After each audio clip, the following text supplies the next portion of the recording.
test and check the mic.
Good afternoon. Good afternoon. It's about that time. I guess it's 1 o'clock somewhere. I'm not sure, and I hope it was past 1 here. But again, welcome to this Urban Affairs Committee hearing. I noticed if you look at the agenda, some agendas talk about youth violence, but we want to look at make sure we look at risk reduction, not just with youth, primarily youth, of course, but we also want to look across because there's a lot of violence going on around our state, and especially in the urban areas. But before we go any further, I guess to God be the glory, and I'm going to have my good friend, Representative Vance Smith, give us a opening prayer. Thank you, Mr. Chairman. God, we do thank you for this day, and we ask that you be with each member here. Thank you for the safe travels here, and please return those safe travels. All the people that are in attendance will be testifying. We ask that you be with our families, be with our children and our grandchildren, and keep them safe. And help us find peace, Lord.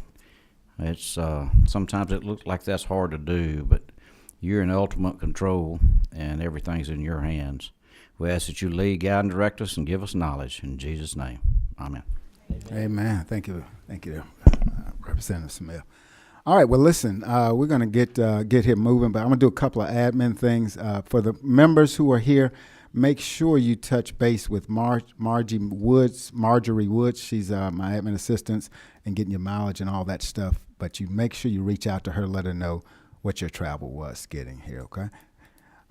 We have one change to the agenda. The city of Atlanta, Mr. Walker will not be able to make it today. So he had a scheduling conflict. Something came up the last minute, but we're going to look, I think a lot of things that we have on here is going to cover a lot of stuff that he's doing.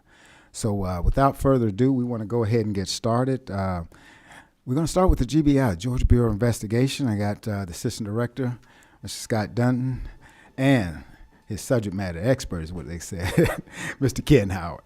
You guys come on in and have a seat at the mic, and we're going to go from there.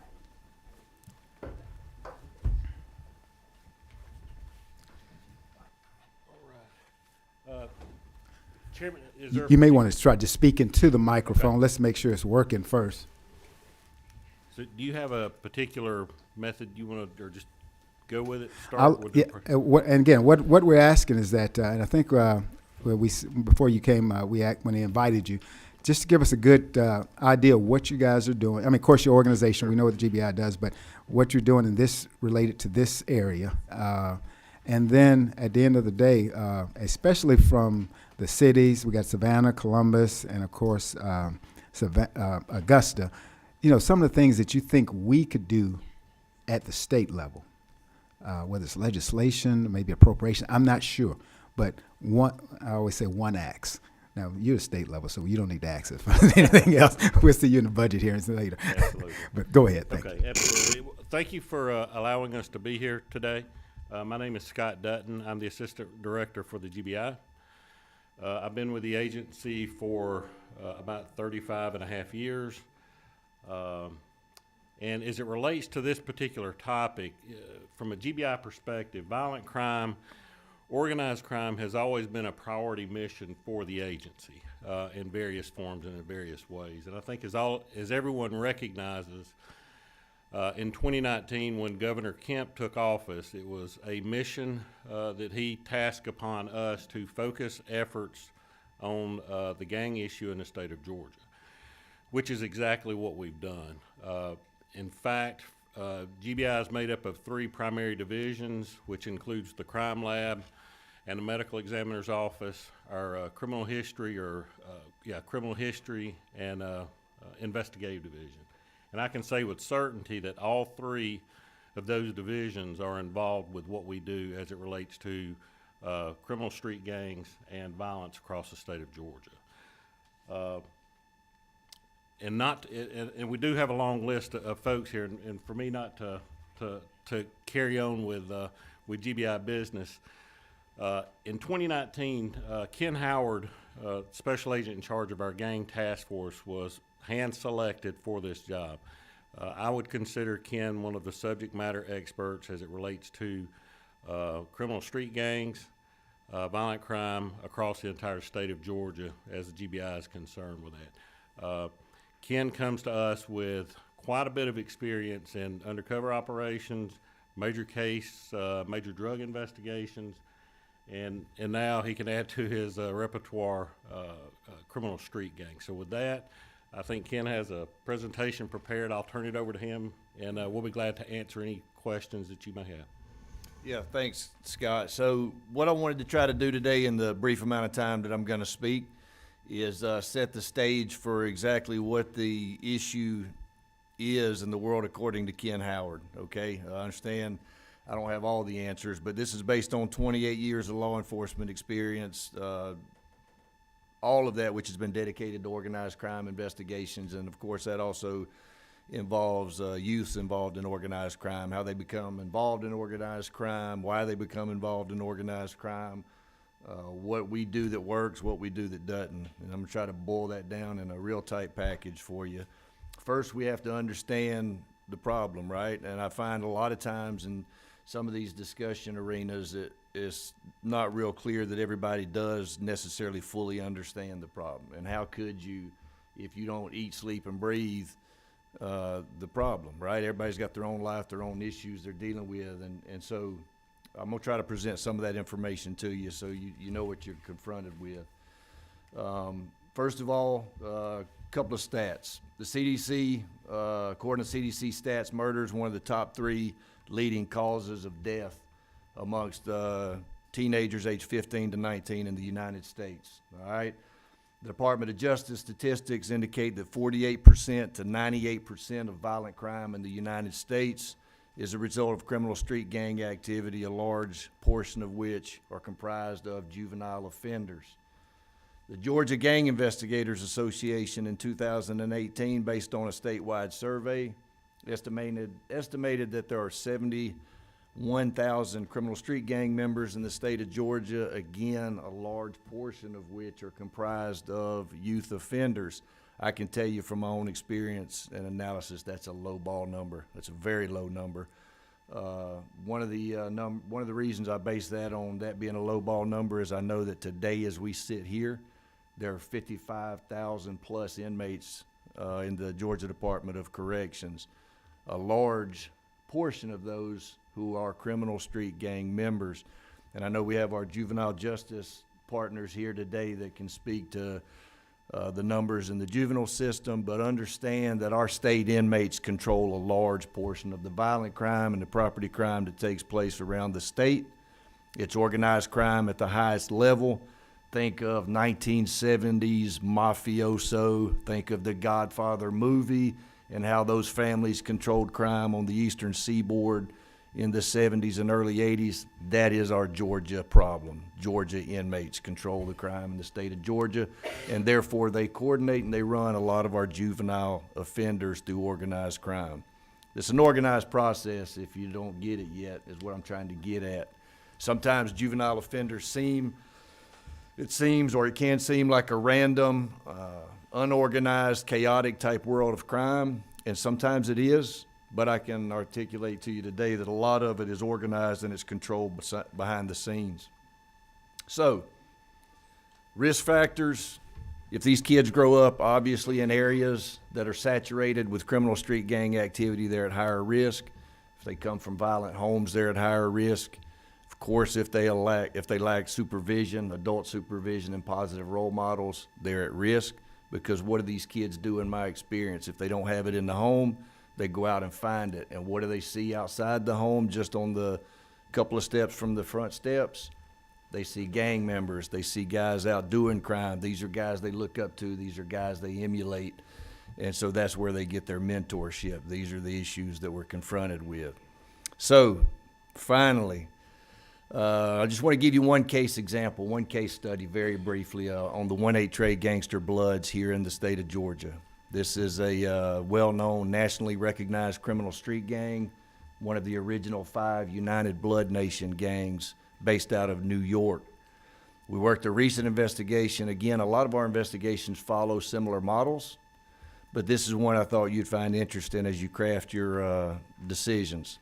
So 1-8 Trade Gangster Bloods Here in the state of Georgia, within the state prison system, we had an inmate who you would call the Georgia boss of the 1-8 Trey Gangster Bloods at Hayes State Prison.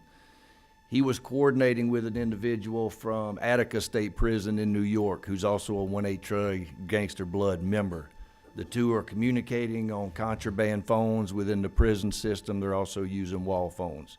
Their whole idea is to spread the 1-8 Trey Gangster bloodline into the state of Georgia and build out a bigger, larger 1-8 Trey Gangster blood presence in the state of Georgia.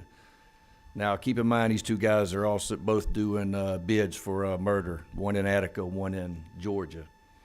So they started to expand, and they're aggressively expanding this model through a couple of different means. And if you look at how they're doing it, it's not too different than how a business in corporate America would conduct a hostile takeover or conduct a buyout.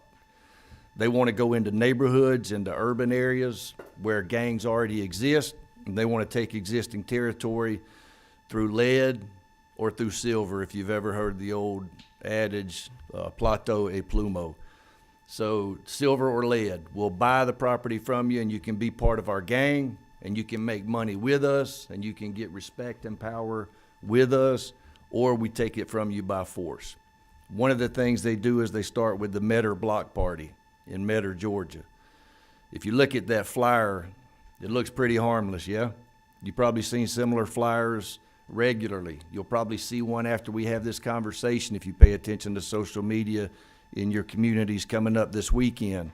Sometimes they are harmless get-togethers, but this was intentional. This was on the part of the gang. They distributed this flyer in Metter. They did another one in Atlanta, and they did another one in Fort Valley. They're targeting universities. They're targeting high schools. They're targeting community centers. They're trying to draw the community out so that they can have these conversations about what the gang intends to do. Jumpy houses, bounce houses, ice cream trucks for the kids. All of it's a facade.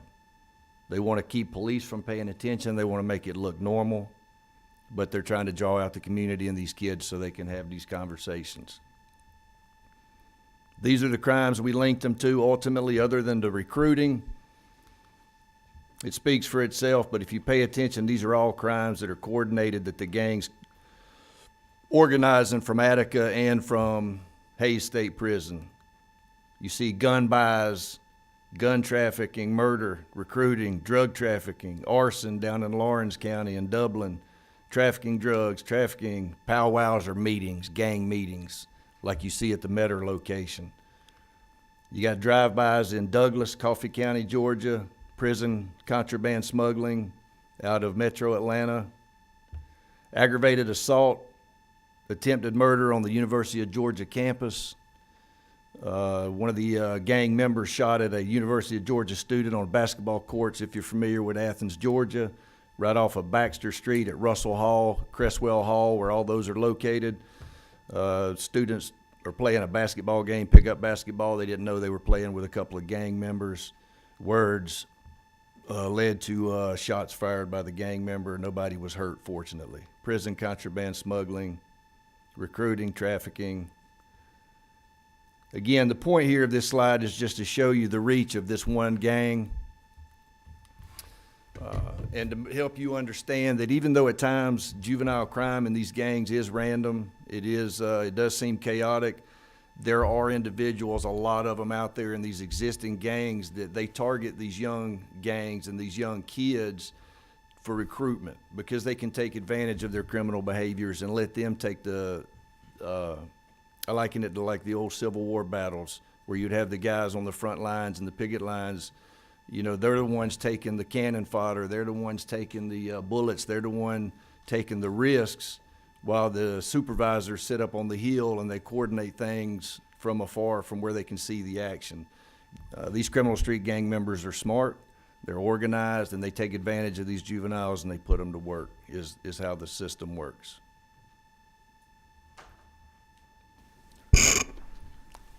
Thank you. Thank you.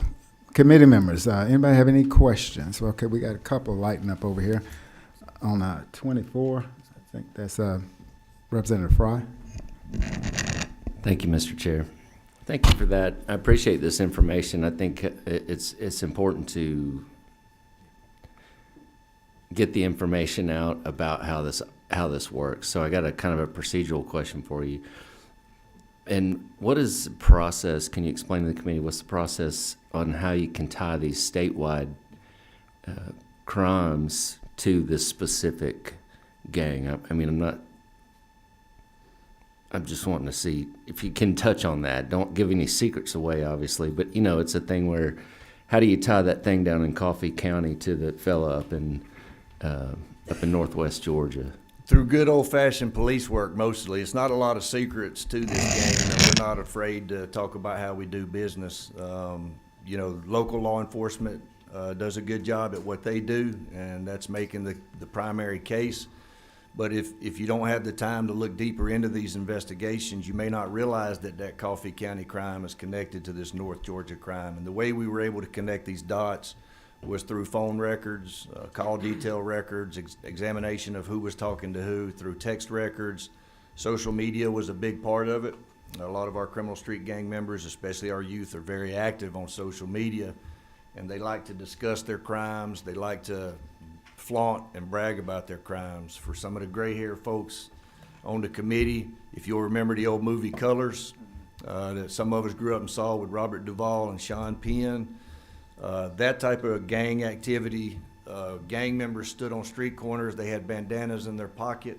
The youth would use hand signs to show their affiliations. Now it's social media is the street corner. So it's much easier for us once we identify the social media accounts or the gang members to examine these communications they're having and see who the bad guys are and who they're networking with. And that's one of the ways that we did that in this case. Thank you. Representative Hughley, I'm sorry about that. Thank you, Mr. Chairman. Thank you, Mr. Chairman. Can you tell me if we know that this gang boss is in one of our prisons, why don't we do something about it? I mean, how do we allow that to go on? Well, that's that's a good question. It's probably a longer conversation, but we do everything we can to interdict the crime that's going in and out of these prisons. But unfortunately, it's a very lucrative business for these inmates.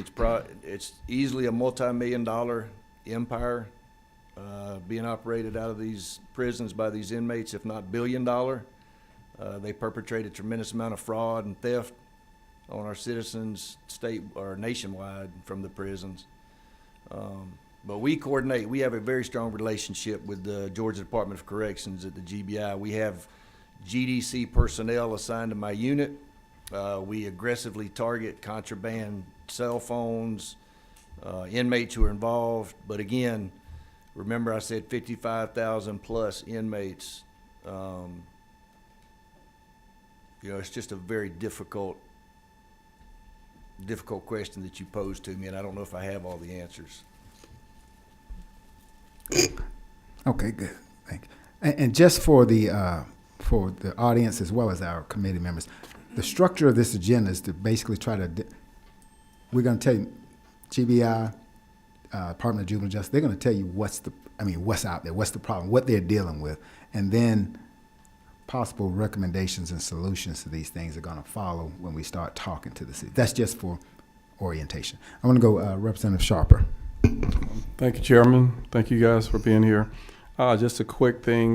We talk about the 183 Gangster Bloods, and we know that's considered a family. But just overall, how many total families do we have in Georgia on that level? And by family, are you? I guess you're talking from my example I gave earlier about crime families in New York. Right, that are in Georgia, like the certain names of them that we know have heard of. How many do you actively see working at this level? Yeah, to be clear now, the 183 Gangster Bloods are not a family. I was comparing them to a crime family, like the old crime families in New York. It's more of a criminal organization made up of a bunch of different members.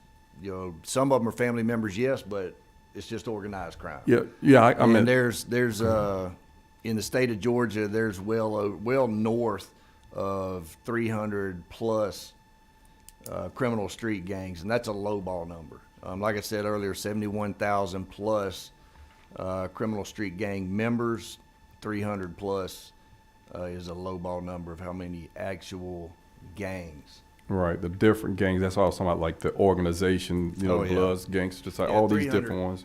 About 300 that are Oh, that's out a there. minimum, lowball, Minimum. lowball number. Okay, and just on what Representative Healy was talking about, far as you know, those people being in our jails and prisons, I think one thing that we may find out that it's hard to get to them because sometimes the correctional officers are involved in it, you know. But I think that's one barrier that we need to work on our level as well. All right, thank you. Representative Silcox? Oh. Did you? Thank you, Mr. Chairman. I was just going to ask, I know that Governor Kemp has recently said, and repeatedly actually, that we have one of the toughest criminal gang statutes in the country. And so with that in mind, what else, would you recommend? But I guess we're going to get to that. Well, I'd just say, with the issues that I think I hopefully outlined for you, I think you have to focus on a couple of different things. Number one is positive adult male role models would be probably one of the places that you start. If they lack them where you're looking, then you got to find some. And your grandma probably told you when you were growing up, idle hands are the devil's workshop. I think it applies here. If you can identify existing programs and support existing programs, maybe where you've got extracurricular activities for these young people, that's probably going to be a very important place to go. And providing these types of places for law enforcement, local law enforcement, because what I see many times, even, believe it or not, in these more populated areas, is frustration from our local law enforcement partners, and from us included, when we don't have diversion resources for these kids, because your local cops know who these kids are. We know who they are. Mm-hmm. And some of them would be good candidates for programs, but there's just not existing programs in some of these areas. And they don't just need it once a week. They need it every day. Just like a kid needs his daddy in his life every day. If he's not there, or the dad is not a positive role model, then that child, and I'm talking about young men mostly here, they need positive male leadership daily. So, for example, Mayor Dickens has set up a Midnight Madness football league, or excuse me, basketball league in the city of Atlanta that's been very successful. Would you say that would be a good place to start with programs that are for youth like that? Sure, yeah, that's exactly the kind of thing I'm talking about. Okay, thanks. All right, Vice Chair. Thank you, Mr. Chairman. This is a bit of a follow-up to the representative's question about the number of gangs. Of all of those 300 street gangs, are all of them affiliated with some higher level? Are all of them sort of franchised, so to speak, or is there more just imitating what they see and learn? Is that a reasonable question? Yes, sir. Are they that all is. affiliated? That's an excellent question, and I like your frame of reference and the way you're thinking about it. Franchising is a good way to look at it. I'm going to take that from you and use it myself because I haven't thought of it before. But the way it works, basically, in a nutshell, what we see in my experience, and we have, again, the other thing, and I'm going to get to your question, I just thought of this. I got a little bit of ADHD and I jump around. But I want to make this point. This is a local problem that's going to be fixed or addressed best on the local level. We work through our local partners. We partner, on the law enforcement side. I think that's true, and that's probably going to be true as well from where you're sitting. But we partner with our local law enforcement. We have a large presence in Metro Atlanta with all of our local law enforcement partners in Metro Atlanta. We work closely with them. We're doing the same in Macon. We recently opened an office there to combat these issues. We're getting active in Savannah, Columbus, other areas. But to get back to your point, what we see happening is you'll have all these neighborhood gangs is where they start, all right? And that makes sense, right? Because we all grew up and we had a friend group. Usually it was geographically influenced most, and that's how this happens. And these guys will do things together. They'll do a lot of legal things together. They'll do fun stuff together. And then at some point, for whatever reasons, they get involved in criminal activity, and then they start to brand themselves, and they'll usually name themselves after the neighborhood or the block number where they grew up. They'll have no national or statewide connections. It's just a neighborhood gang, for lack of a better term, committing criminal acts together. Then what happens is one or several of those individuals will go to the Department of Juvenile Justice for their crimes. Later, they'll go to state correctional facilities. In one of those two places, they will meet a state franchise gang or a national franchise gang member. That person will indoctrinate them in the ways of the national gang or the state franchise. Then these guys get out and they take that back to the neighborhood and they spread the love, just like that's exactly what 183 Gangster Bloods were trying to do, but more proactively. Not wait till it happened organically in the system, but aggressively take it out on the street and market it. Thank you. A follow-up, Mr. Chairman. With all the bad news, and there's plenty of bad news here for sure, I think it's good news when you say the best way to fight this is at the local level, because it seems to me the opportunities for us to do something to help with that is significant. One more, just follow up. Not long, I'm in the real estate business in Macon, and we're glad y'all are there, by the way. I have a building listed, and there was graffiti on a sign, on the sign for the building, and also an adjoining piece. I thought, I didn't know, and the guy on the building said that's a gang marking. They're marking their territory or something like that. Is he right about that? Do they go out and, I mean, what is that about? If you'll think, the easiest way to think about all these gangs is just remember 3 words: money, power, respect. That's what it's all about at the end of the day. And to a lesser extent, believe it or not, money would probably be the bottom 3. It's more about power and respect. And so, yes, it's common that they'll mark their territories. Remember what I said, though, it's not as common as it used to be. We don't rely, just because I go into a neighborhood anymore, if I don't see gang graffiti, I don't automatically discount gangs may not be present, because social media is the real street corner anymore. They're communicating with one another about where they're from, where you better not come if you're an opposition gang member. And this goes back into one of the biggest issues we see with that, with what you're talking about, marking territories, using colors and symbology, is these young kids especially, they make mistakes. They make poor decisions, and that leads to shootings at high school football games. That leads to dead 15-year-olds in parking lots at schools who were mistaken for an opposition gang or a rival gang. Or bullets don't have names, we say. Stray bullets find these other marks in these environments because kids are, somebody was in somebody else's territory. Well, thank you, Mr. Chairman. All right, Representative Hilton, and we're going to take this one last one. And again, we have their information that we can contact them as we continue to develop this. But Representative Hilton. Thank you, Mr. Chairman.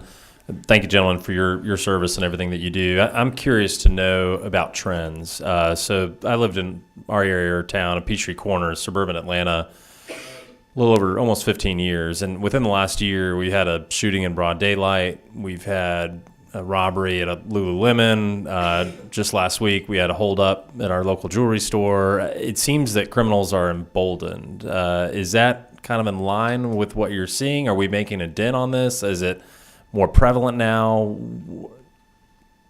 Give me some kind of long-term trends. 2021 set us back in law enforcement.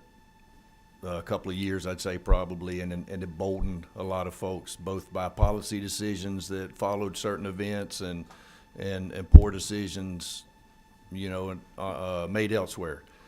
So, yeah, I think that's contributed a great deal to what you're talking about. And just overall general population growth also contributes. So when you have more you have these more densely populated areas, then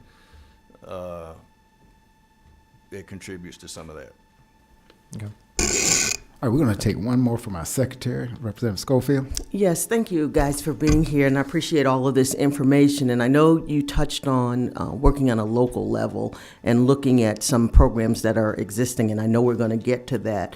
But I guess, I just a little concerned when we have these constant repeating acts of violence, that we're not addressing the issue of the lack of jobs or resources or fundings to put them in constructive things, and the easy access to other things that they use to commit these crimes.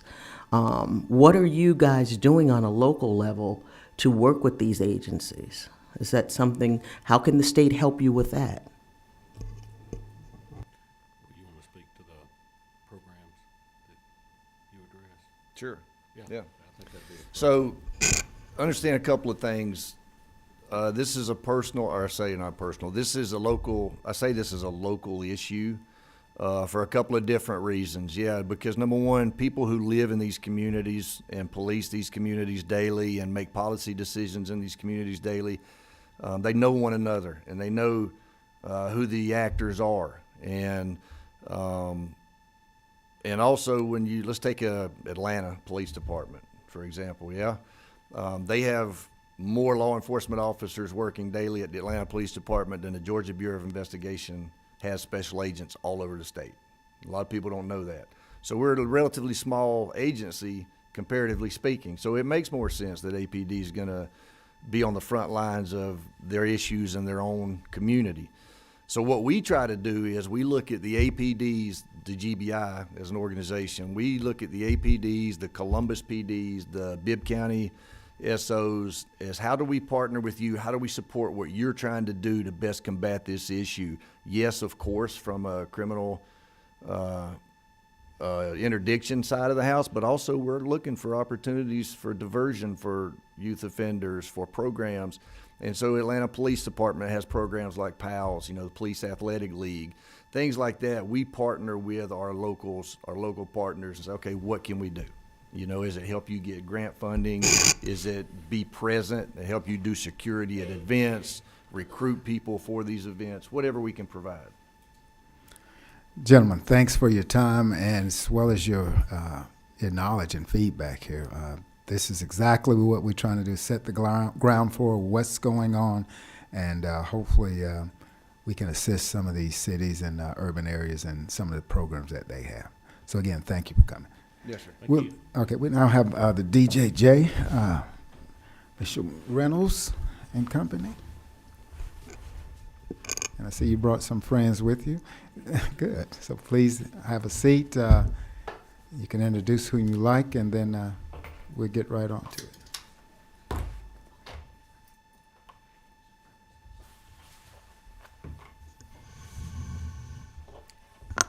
So, Mr. Chairman, members of the committee, thank you so much. I'm Shawanda Reynolds-Cobb. I'm the Commissioner of the Department of Juvenile Justice. I have with me two of the Deputy Commissioners from the department, Ms. Lisa Mance, Mr. Rusty Rogers. I also have our Legislative and Community Liaison, Ms. Margaret Kaywood, and Mr. Glenn Allen, who's our Communications Director.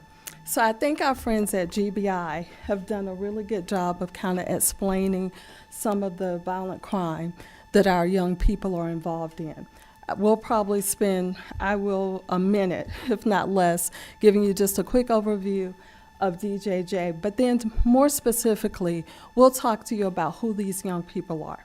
I'll give you some demographic information and some background, and then we'll talk to you about some of the programs and the services that we offer. So at DJJ, as you probably already know, we're a multifaceted agency, and we serve the state's justice-involved youth up until the age of 21. We're also the 181st School District. We have 25 facilities, and we have 78 community service offices across the state. 19 of our facilities, or our short-term facilities, would be the equivalent of an adult jail. And then we have 6 long-term facilities, which would be the equivalent of adult corrections. So let's talk a little bit about who these young people are in our demographics. On any given day, we serve over 10,000 young people. 9,000 of these individuals are youth that's in our community, and another 1,100 are in our secure facilities. In our community, 50% of the youth are African American, 39% are Caucasian, and 10% fall in some other racial background. 69% of the youth are male in the community, and 31% of the youth are female. 41% of the youth that we serve in our community are between the ages of 15 to 16, and then another 36% are 17 years or older.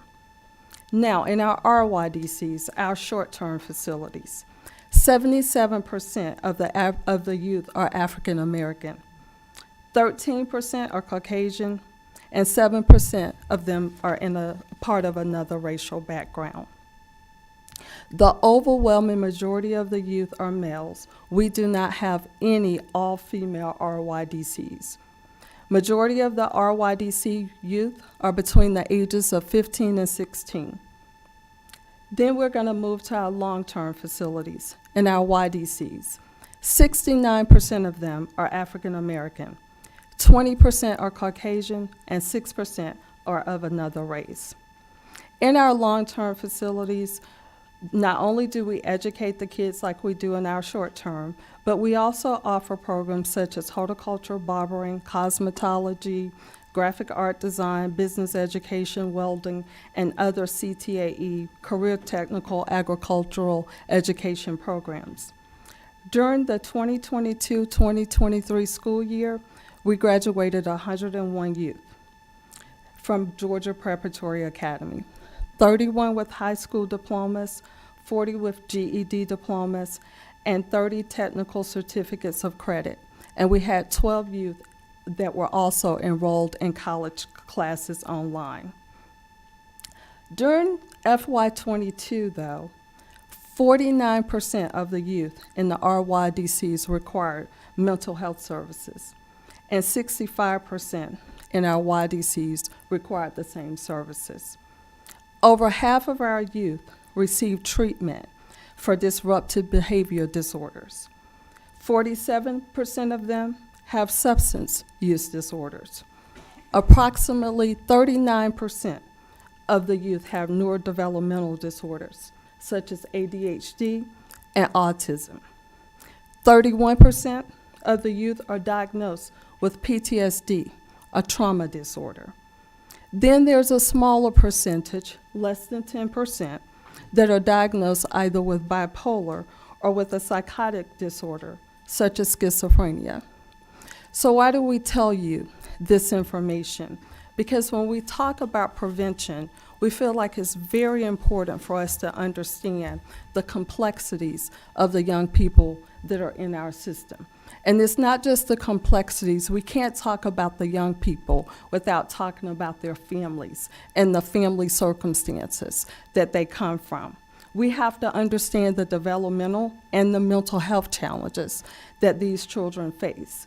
So when you talk about prevention, I think the thing for us, at least, we have to talk about the primary age students that's in school right now. Because, see, you get to use our data with the kids that we're serving. That gives us some idea of the services we should be providing to the kids now that's not in DJJ's care.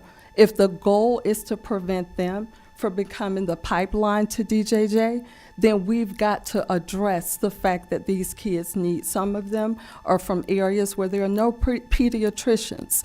Some of them are from areas or from homes where there's not adequate food. Some of them aren't going to school. Some of them have these mental health conditions and they have no services that are being offered to them. So nurturing them, getting them the proper education, making sure just those basic needs are being met. That is the place, in our opinion, that prevention starts. But we want to talk to you about the services that we provide and the treatment that we provide as well. Because just like you don't want those kids to be in the pipeline to us, we don't want our youth to be in the pipeline to the adult system. So I'm going to turn it over to DC Rogers to talk about the services that we provide in the community, and then DC Mance will talk about the services we provide in our facilities. Thank you, Commissioner.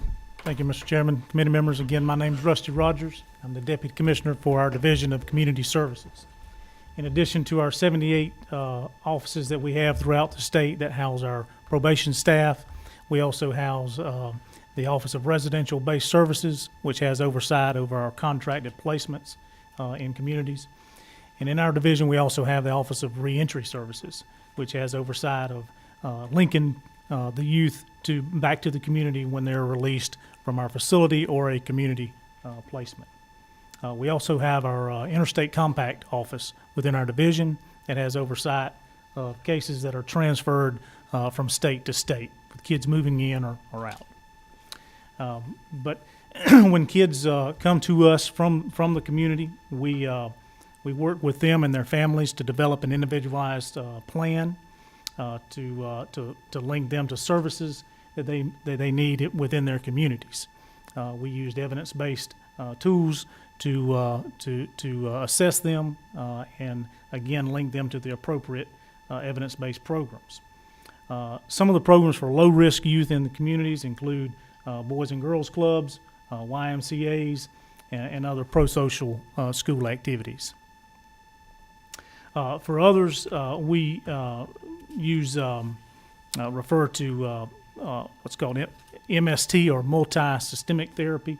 You may be familiar with some of that. That program there addresses environmental systems impacting medium and high-risk juvenile offenders with serious antisocial behavior for that service. We also link kids to FFT, which is functional family therapy. That's an individual-based family intervention that addresses delinquency, violence, substance abuse, disruptive behavior disorders by reducing risk factors and increasing protective factors. We also use Thinking for a Change program. It's a group-based intervention that addresses the criminogenic thinking of offenders by developing problem-solving, cognitive restructuring, and social skills. We also use ART, which is Aggression Replacement Training. That's a program, that's another group-based cognitive behavioral intervention program that addresses aggression and violence by improving moral reasoning and social skill competency.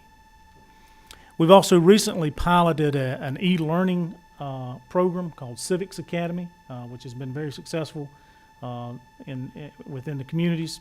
The goals there include improving behavior choices and responsible citizenship.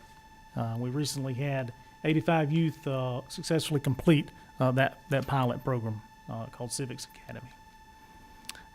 So with that takes you through some of the community programs that we refer to for services for kids. With that, I'll turn it over to Deputy Commissioner Mance. Thank you. Good afternoon. I'm the Deputy Commissioner for the Division of Treatment and Care, and in that division, we provide services to the youth in the 25 facilities. Those include the Office of Behavioral Health Services, where we'll be talking about these programs, but also the Office of Health Services, the Office of Food Service and Nutrition, the Office of Classification and Transportation, and the Office of Chaplaincy. So we kind of have a wide berth of services provided to the youth and aware of their whole holistic needs. So we are, as has been said at least a few times, that we are charged by statute for providing evidence-based rehabilitation services to the youth. So evidence-based programs means those that are demonstrated by scientific research to demonstrate a likelihood to prevent or reduce juvenile justice delinquency or recidivism. One of the things about evidence-based programs is they're very manualized, their fidelity, and they have to be done according to the way that developers have created them in order to get the results. So we have a full offering of mental health services and program services in all the secure facilities. The services include screenings, assessments, diagnostic assessments, individual group therapy, service planning, crisis intervention, psychiatric services, risk reduction services, substance abuse treatment, and our sexually harmful behavior intervention program. Youth, when they come in, are screened and assessed for the level of need and intervention process that includes the administration of the SAVERY. The SAVERY stands for the Structured Assessment of Violence Risk of Youth. This is an evidence-based risk, needs, and responsivity tool, and this tool is used to develop the youth service plan. This is administered to all youth that are committed to the Department of Juvenile Justice. So if they are committed to us, we use that screening tool to determine their risks and their needs. Based on their screening levels of either low, medium, or high, the services are assigned. And it's important to know which areas that the youth is experiencing either a risk level with. DC Rogers spoke to some of them, but we are looking at disruptive behavior personality, we're looking at emotional stability, substance abuse, family circumstances and parenting, education, employment, negative peer relations, and attitudes and orientation. And so that is the programs that we're looking to address and the services that we provide in there. One of the highest ones that you would look at for recidivism is actually attitudes and orientation. So all of the things that have been said so far about providing the role models and the mentors and having in the right place, that is the highest of the risk categories we described. So ART is pretty much our gold standard for that in the facilities. It's already been mentioned that it addresses aggression and violence by improving your moral reasoning, your social skills competency, and your anger management. This is one, since we've already talked about with the GBI gangs, this is one that the National Gang Center recognizes ART as an effective intervention for gang-related youth. And so the National Gang Center, if you are not familiar, is the project funded by the Office of the Juvenile Justice and Delinquency Program, ODJJP, in the Office of Justice Programs through the Department of Justice. So that is one of the programs that we use. We also use skill streaming, which is an intervention of a lower level. It's the same developer as ART, and it is designed to enhance pro-social, interpersonal skills, stress management. As the Commissioner mentioned, we have a significant number of our youth who have come to us with some type of trauma diagnosis.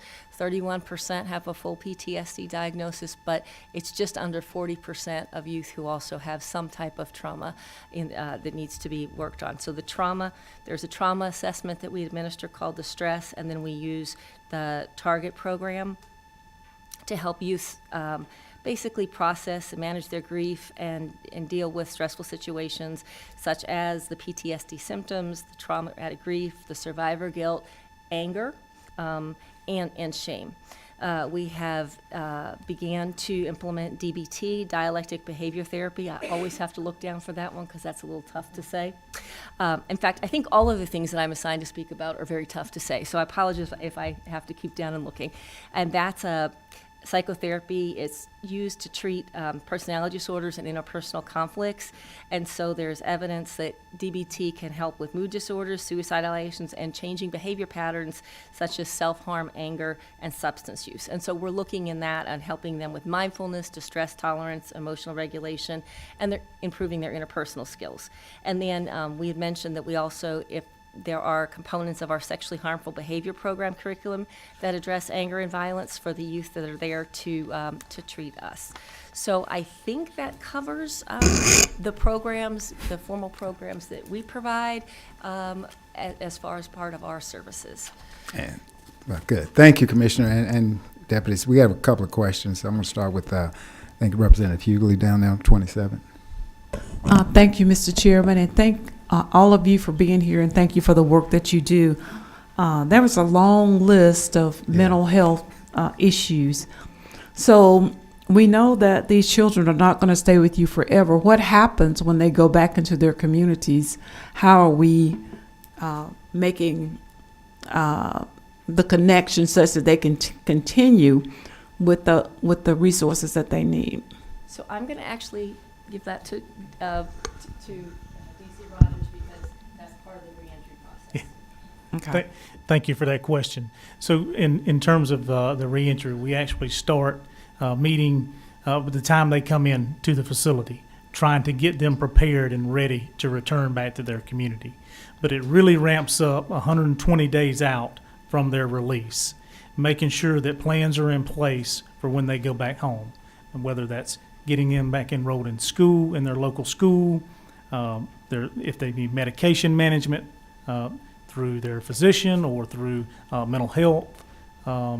So linking them back to the services, that's what that team does. So we try our very best that when they're ready to leave us, they've got a plan in place that connects them to where they need to go when they return. Can I ask one more question? So congratulations on your 101 graduates, which is quite impressive. But are we helping these students in terms of giving them the skill sets that they need in case they want to go out and not go back to school, make a living? There are a lot of technical skills that are missing in our communities. Are we matching that up with where they are?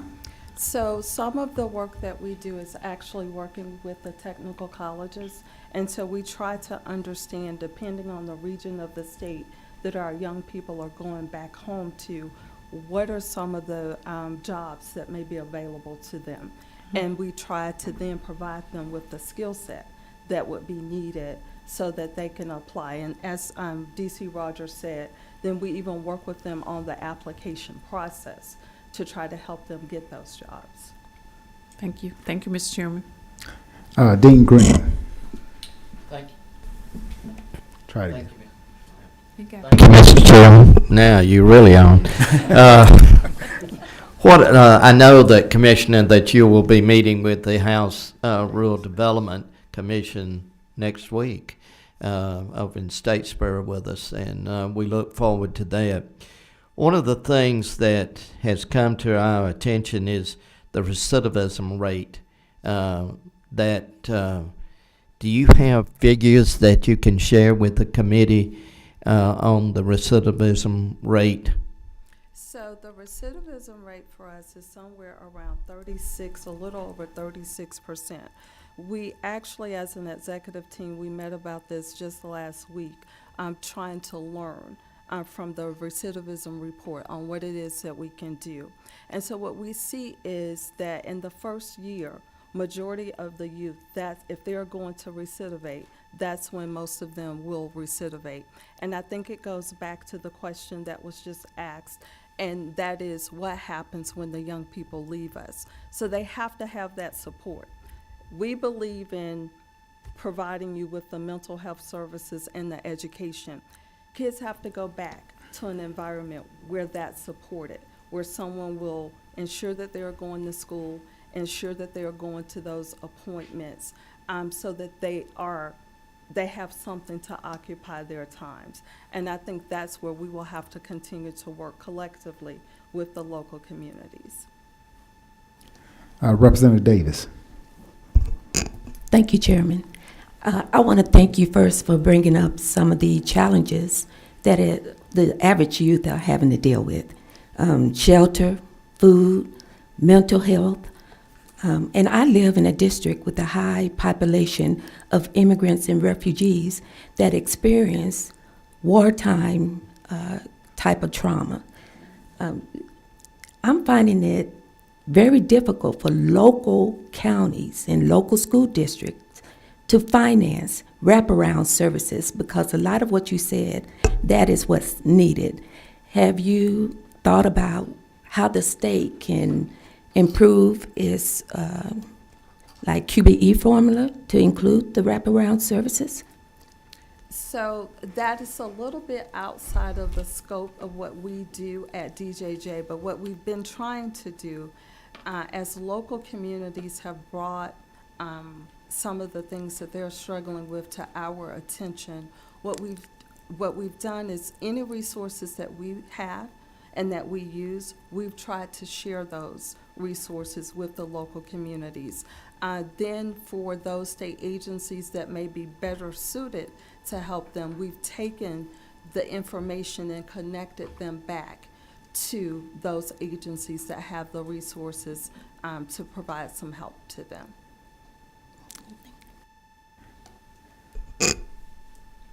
I'm sorry, Representative Sharper. Yeah. Oh, thank you again. Thank you all for being here. Coming from an area of being a black man, also seeing gang activity, knowing gang members. As far as 20 years ago, we had 20 known local gangs in our area. And I know people that are in gangs, young people. I mean, I know them personally. But what I'm looking at here is, with all the information we've gotten today from you guys, GBI, we know that the numbers don't lie, and we see the numbers and we have data. So we also see that there is some type of pattern here. And when we're talking about the interventions when it comes down to local schools, the at-risk kids, at that point, we're on the prevention side. I think there's something we need to look at on how we recognize these kids while they're in regular school and intervene at that point with some type of program, okay? I think another thing we need to look at is get the data of how many of these kids that we're talking about are coming from public housing or low-income housing. We should see some number that says, okay, if we have public housing, we have centers, we have opportunities to go in with some of these programs and connect with the parenting and the kids at public housing places, if that's what we're seeing a high number, and I bet you we are. And a lot of times we'll tell kids, say no to something, but not give them a yes. What can I say yes to? And some of these kids don't want a job, okay? And some of these kids at public housing and single mother homes, they feel like I gotta be the man, I gotta do something, I gotta get out in the community and do something and get the money or join somebody that can help me get what I need for my family. So another thing I think we need to put in mind, when we're looking at opportunities of meeting these kids where they are, we know what they look at on social media. We know what they want to be. So I think if we can come stronger and do something a little bit less traditional, and these kids want to be an artist, a rap artist. Okay, they want to be engineers. They want to be producers. So I think instead of saying, well, we want you to do this, this particular job, go and build houses, do this, but if that's not what they want to do, regardless if you give them that option, if you have these options over here, hey, we're going to have this class that you can take, but you got to stay clean. You got to stay out of trouble. We're going to teach you how to engineer, produce, how to rap, how to do all these different things, graphic designs. There's so many things over here. So until we can really be proactive in meeting these kids where they are and give them something to say yes to, a lot is not going to change. So I'm just, putting that out there. That's the passionate of, I live this every day. Okay. And thank you for saying that, because we also have, because for that same reason, we have music studios that we have in some of our facilities, because it's also a way for the kids to express themselves. And so not everybody's going to be a rapper. Right. Not everybody has the talent to be a singer. Mm-hmm. But it's a way, rather than just allowing the anger to just build up, you can put the words, whether it's to poetry or to music, and you can get some of that out. So it's very therapeutic. So thank you for saying that. Yes, ma'am. All right, Vice Chair. Thank you, Mr. Chairman. What are the ages of the juveniles in the system from youngest to oldest? So currently, as of last night, and things change quickly sometimes, we had like a 10-year-old, we had an 11-year-old, we had a 12-year-old, all in our RYDCs, and in our RYDC short-term programs. And our YDC, the youngest is 13, and we have two 13-year-olds that's in our long-term facilities. Follow up, Mr. Chairman. Go ahead. And I know you can't give a detailed percentage, but I'm assuming some of these kids don't ever go to school. They're not part of the school system at all, or most of them in school when they get in trouble. If you're with us, so, and I want to make sure I understand the question. So, yes, we have kids that come into the system that may not have been going to school on a regular basis at all, and they are grade levels behind. But when you come into DJJ, you're required to go to school. Right. I was inquiring about when they come Okay. in, that they haven't been. Well, thank Yes, you. sir. Thank you, Mr. Chairman. Representative Silcock.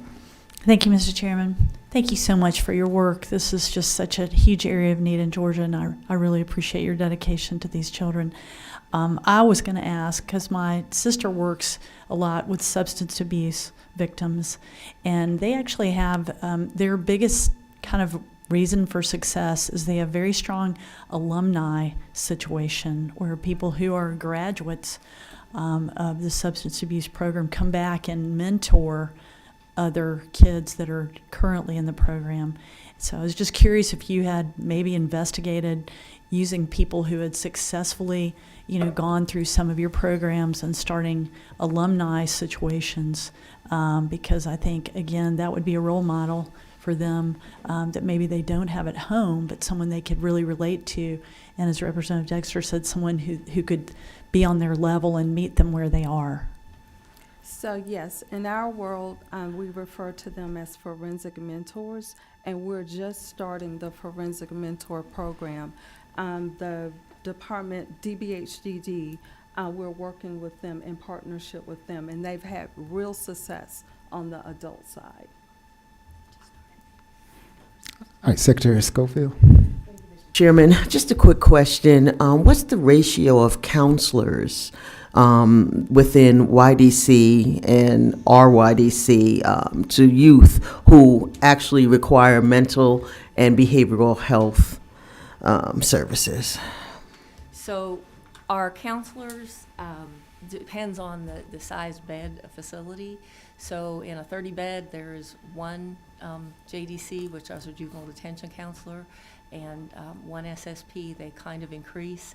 I'm probably not the best with math. That was why I went to law school. So on the fly, I would have to say I'll have to get those numbers back to you, but it's a very small number of counselors. At the most, we maybe have like 5 at our larger facilities for everything. So. Okay. Yeah. Just follow up real quick. So my other question was about counseling. Are the youth families and guardians included in like the counseling sessions? It depends. They are included in like treatment plan meetings. They are included in some of the treatment, so the sexually harmful behavior treatment, the substance abuse treatment, they are part of it, and we work with them when we need to, but that is one area that we are trying to include and improve on just regular counseling, having parents be available. But because of where they are and the small number of counselors that we actually have, it's harder to do that, as a part of the whole continuum. But that is something that our office is very important to us, and we're working on how to do that.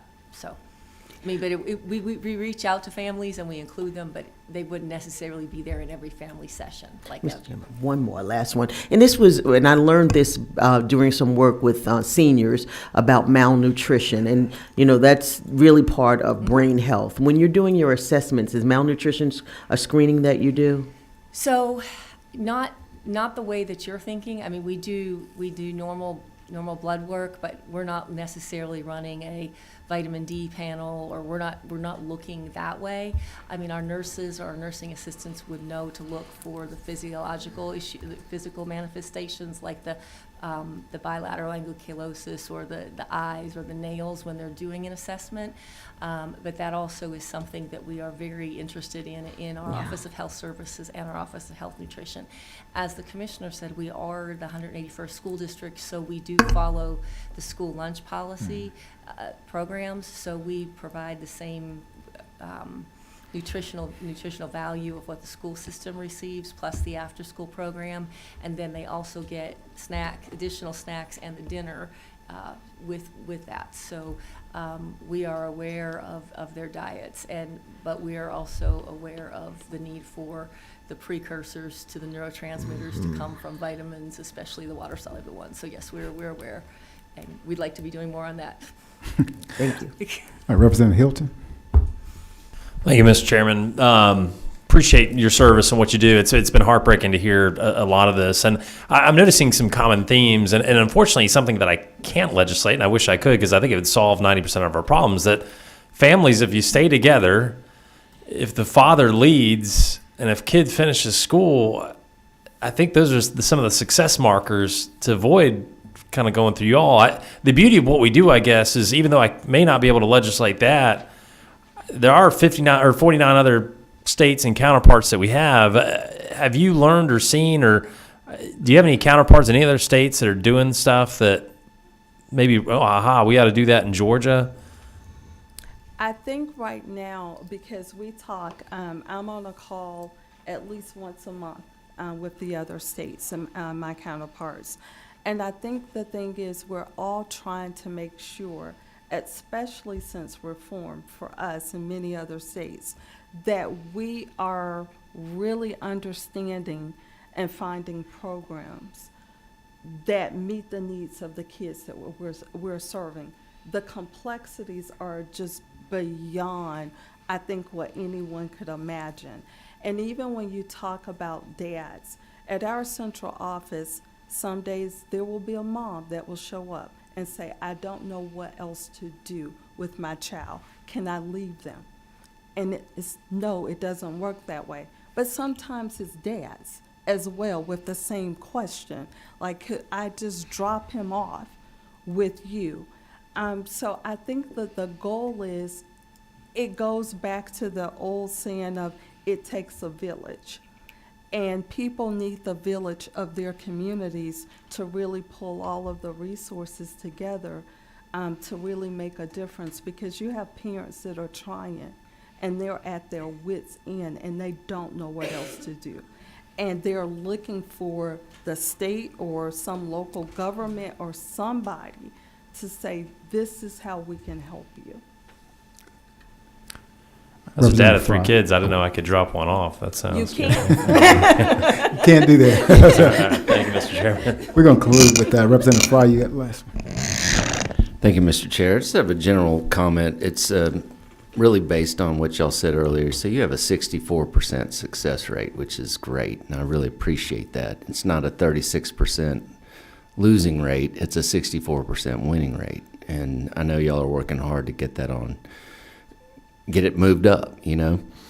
But really, to my colleagues here and the people who might be watching, is I think the bottom line is, you know, we're the leaders that the kids are looking to.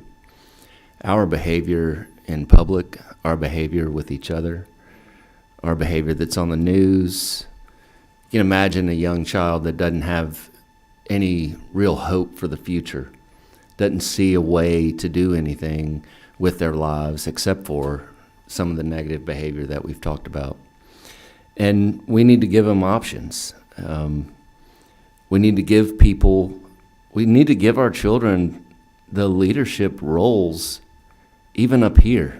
Even if you live in a place that there's not a lot of youth violent crime, we still need to lead by example. And I think that if I was a youth growing up in the past decade, that I might have turned out a little differently as well. Because we haven't been leading by example. We haven't been giving our children a good example to follow as a society and as a community. And I think that that's important for us to realize. Thank you for the work that you're doing. I appreciate it. And thank you. Listen, we want to thank you guys for your time, your expertise, and then just sharing with us. We know that you get what we give you, and you have to deal with it. And we want to, again, thank you for your time and continue to work with us. Right now, we're going to hear from some of the urban areas, see what some of the things that they're doing to stop them from coming to you or prevent them from. So stand by. All right, we're going to have my city, Augusta, Georgia. Dr. Armstead, And would you please come up with your crew and let's talk about some of the things that are going on that to prevent these youth, as well as reduce the crime in our different areas. A lot of this has been put on the cities and the counties to do, and we're going to just hear from some of them to see what's going on out there.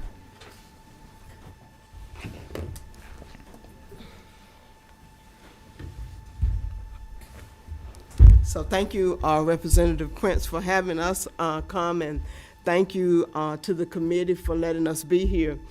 And I am particularly happy because one of our juvenile court judges has joined me at the table. And for me and my team who do this work every day, it feels really good to have the judge say, I got your back. Whatever you need to be able to do this work, we're going to try to do everything that we can to press forward with doing it. So one of the things that we have done in Richmond County is we've taken a really close look at the data that we have about our young people in Richmond County, and we have tried to look at where are the systemic problems in our communities, and then try to find programs and services for those kids to address those problems. So in Richmond County, we have about 1,200 kids that we serve under our CHINS program, Children in Need of Services. And what we say in Richmond County is that every kid in Richmond County is a child in need of a service. So we try to bring those kids to the table to avoid them coming to see the judge. One of the things the judges challenge us to do in Richmond County is to block the door. They don't want to see kids in court. We don't want to criminalize everything that kids do in our community, but when kids are doing things in our community that they're not supposed to be doing, the judges expect us to hold those kids accountable. So it becomes our role as a team in our Thrive program to hold the kids accountable for behaviors that are unbecoming to the community. So we had about 3,000 kids during the pandemic that we could not find that were not attending school in Richmond County. We also have 189 kids that are part of our DJJ services. We have 503 kids to date that have run away from home. And we in Richmond County, we are the largest county in the state of Georgia for CSEC referrals for kids who are involved with human trafficking. We also have had 17 kids since 2020 to be murdered in Richmond County. And so we're looking at those things as systemic problems in our community. So we're tackling those things in 4 ways. We're looking at the education of those kids. We're looking at the programs and services that those kids need. We're looking at the parents of those kids in Richmond County. And we're also looking at how we can work as a partner with our local school district to be able to counter some of the problems that we have. So as a part of our program, we can serve kids that are either delinquent. We serve kids that are part of our DJJ system that need programs and services. We also serve any kid that come to our court that the judges refer over to us that are dependent. They may be a part of our foster care system. And we serve children that are in need of services. They have not committed a criminal act, but they have committed a status offense that has come to the attention of the court. And in doing that, we have partnered with our local school district. And what our local school district does for our court system is they provide us with a building to be able to provide these services at the top floor of one of their school buildings. We open the building at 7:30, we close the building at 7:30 in the afternoon.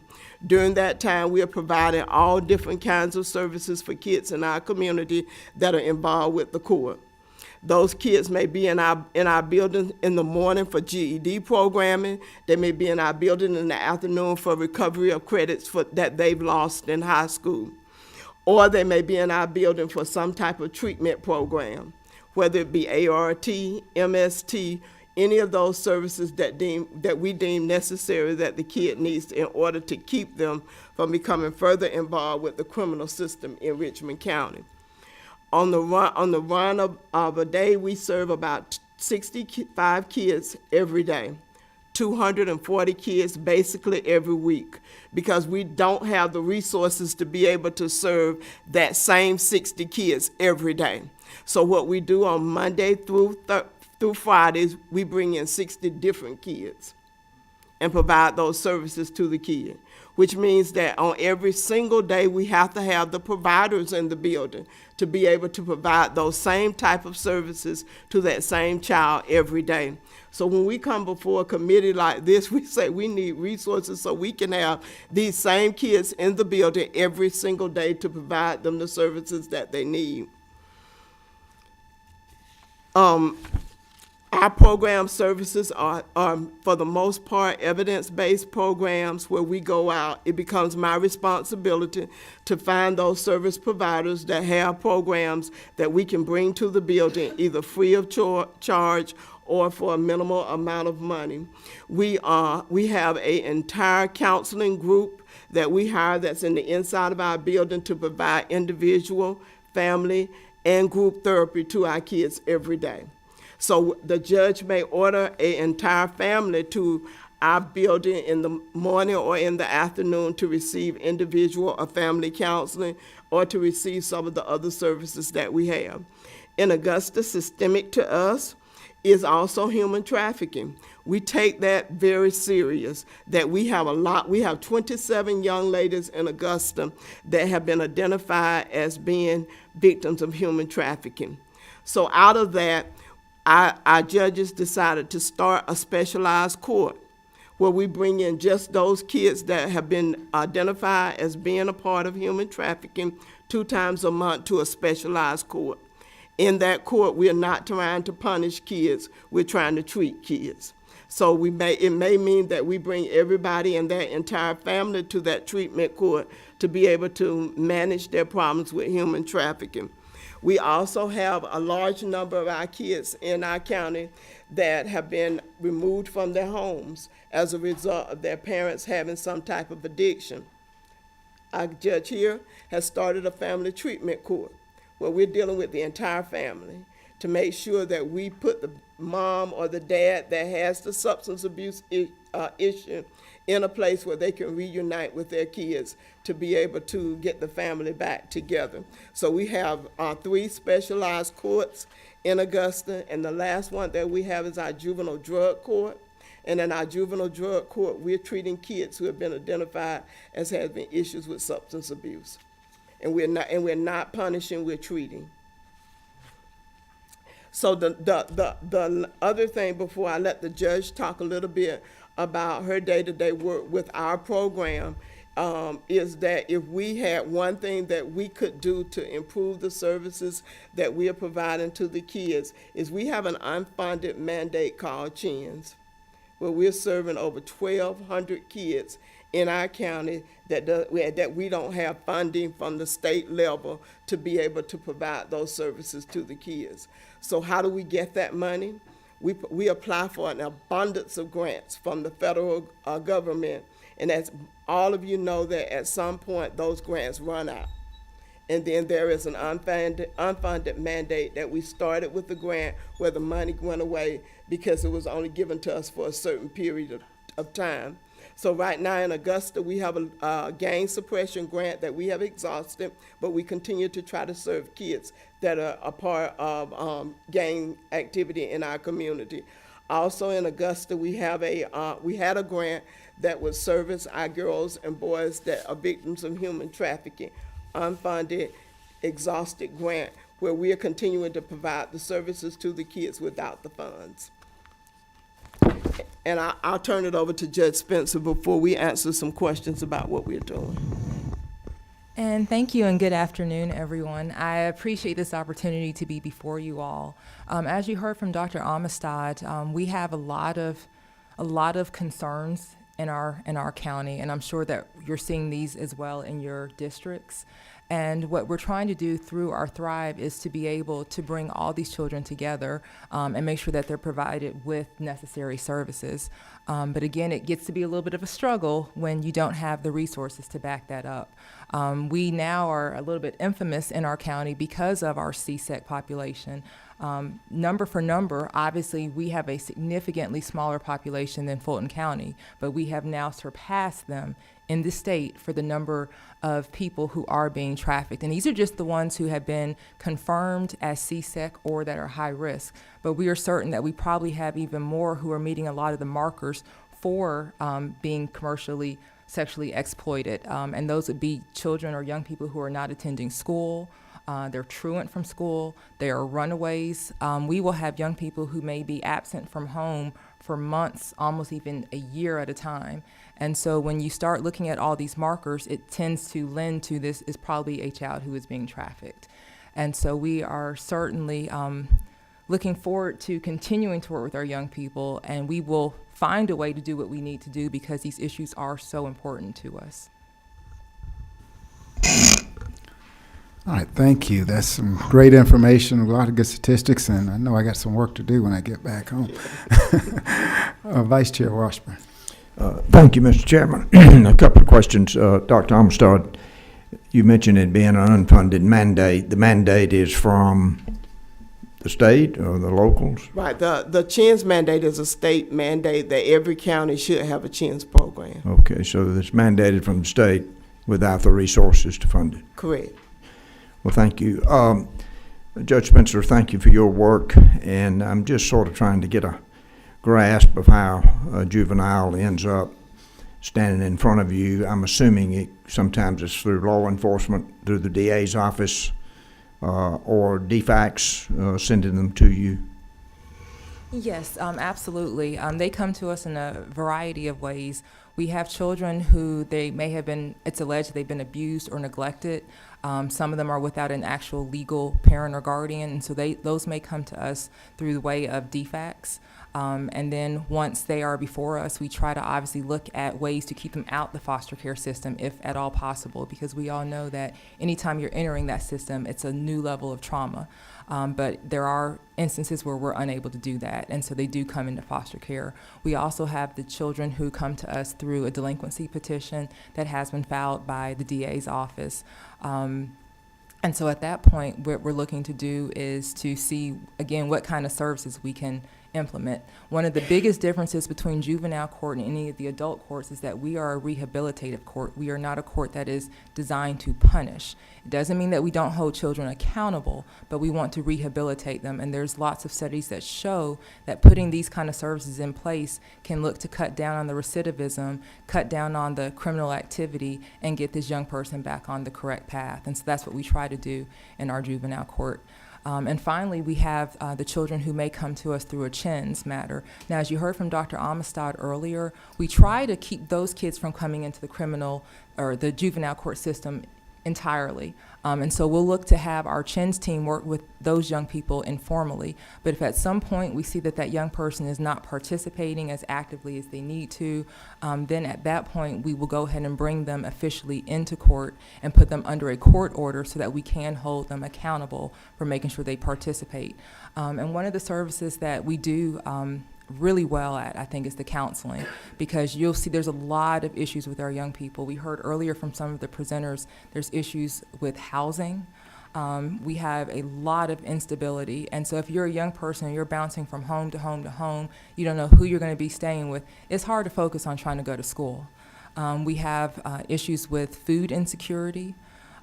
Just a lot of things that we're trying to deal with, and we cover it all under CHINS. That's something that Dr. Amistad didn't mention earlier, but we have somewhat of a food pantry that we run out of our CHINS facility, and we also have a clothing closet. And we look to put in place any kind of services that we feel that a family needs or could benefit from.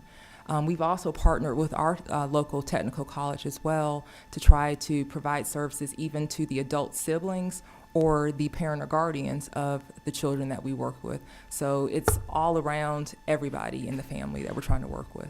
Okay. Representative Davis. Oh, I'm sorry, Representative Schofield. I'm sorry. Thank you very much. Thank you, Mr. Chair. Thank you very much. This is something that Representative Davis, Representative Scott, Representative Hutchinson, and I have worked on for over a year and a half. And so we are familiar with the CHINS program. And I just want to say to my colleagues that there is no funding. However, there is the only thing that was funded for CHINS was a coordinator position with CJ.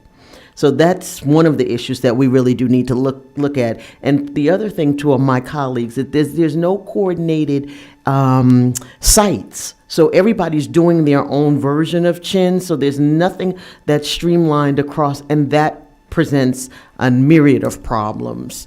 And then the other thing is, I want to see why the Department of Education is not included and brought to the table when we talk about Chins. You cannot expect them to do all this this work without bringing DOE in. So this is just some challenges or things that we as a committee, caucus, whatever, need to do and look at. These are just some recommendations.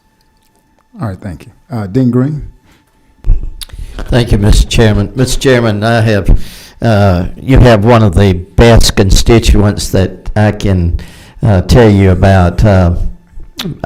Dr. Armistad and her family are from down in Terrell County, and I have known them for quite some time. And Judge, thank you for coming here today to offer that testimony. What is the youngest that you are dealing with right now? Youngest person? But because we, in our program, we serve kids who are truant from school, the youngest child that we have is a 6-year-old. A 6-year-old. Mm-hmm. And so what happens is with those kids is that we deal more with the parent of the kid, because getting a 6-year-old to school is a parenting issue.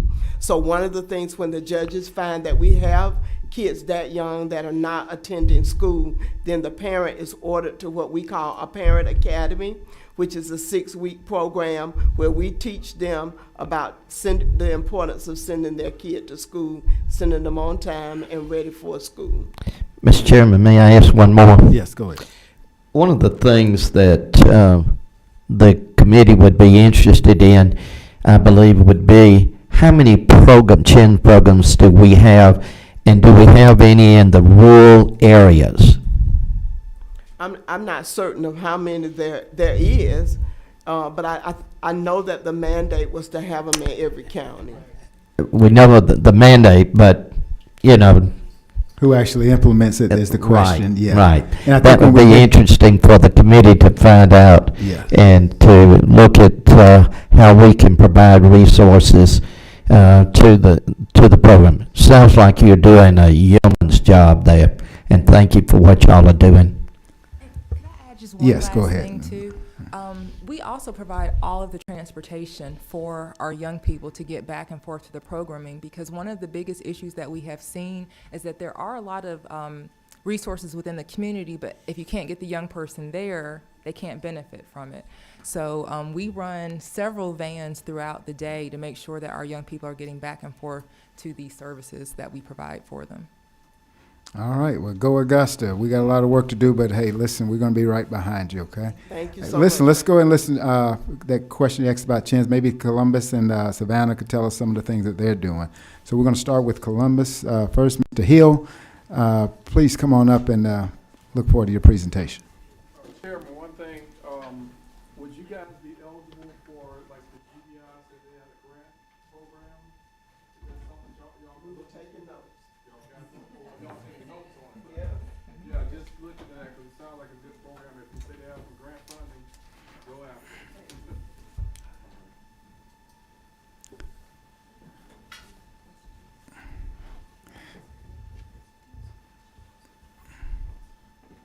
it. Good afternoon. Good afternoon, Mr. Hill. Go ahead. Mr. Chairman, thank you so much for having us and to your committee, and especially to our local delegation from Columbus, Georgia. We're excited to be here. Thank GBI and the ones that have preceded us in conversation, because it creates an atmosphere that, in our opinion, creates hope. And that hope is something that we believe in, that's in this room, can solve some of the problems that we have in the state. My name is Cedric Hill, along with Reggie Lewis, and we're from Columbus, Georgia. I want to give you a little bit of background on who we are and how we came about Cure Violence Columbus, Georgia. Reggie Lewis and I met back in 2016 when he was a part of Leadership Columbus, and I was actually the chair of the Greater Columbus, Georgia Chamber of Commerce. Following that year, what we did is we would meet and kind of sort of look at some of the challenges that we had in Columbus, Georgia, and gun violence was one of the main ones that we've seen escalate over the years. So we took it upon ourselves, just as average Joes, to drill back into our community. And we went to, as GBI talked about a few minutes ago, we found one of the most profound, what we felt like gang members in Columbus, Georgia. And we sat with him and asked him, would you bring us people to my office? And I'm actually a funeral director, and I'll talk a little bit about some of that too as we move on in the program. Would you bring people from the community that we can potentially offer resources to be able to help them? And little did we know he did it. He did just that. He brought us 8 people from every discipline you can imagine. Everything from a teenage 15-year-old that was pregnant, that had 2 children and responsible for a mother with dementia, along with some other components that we had.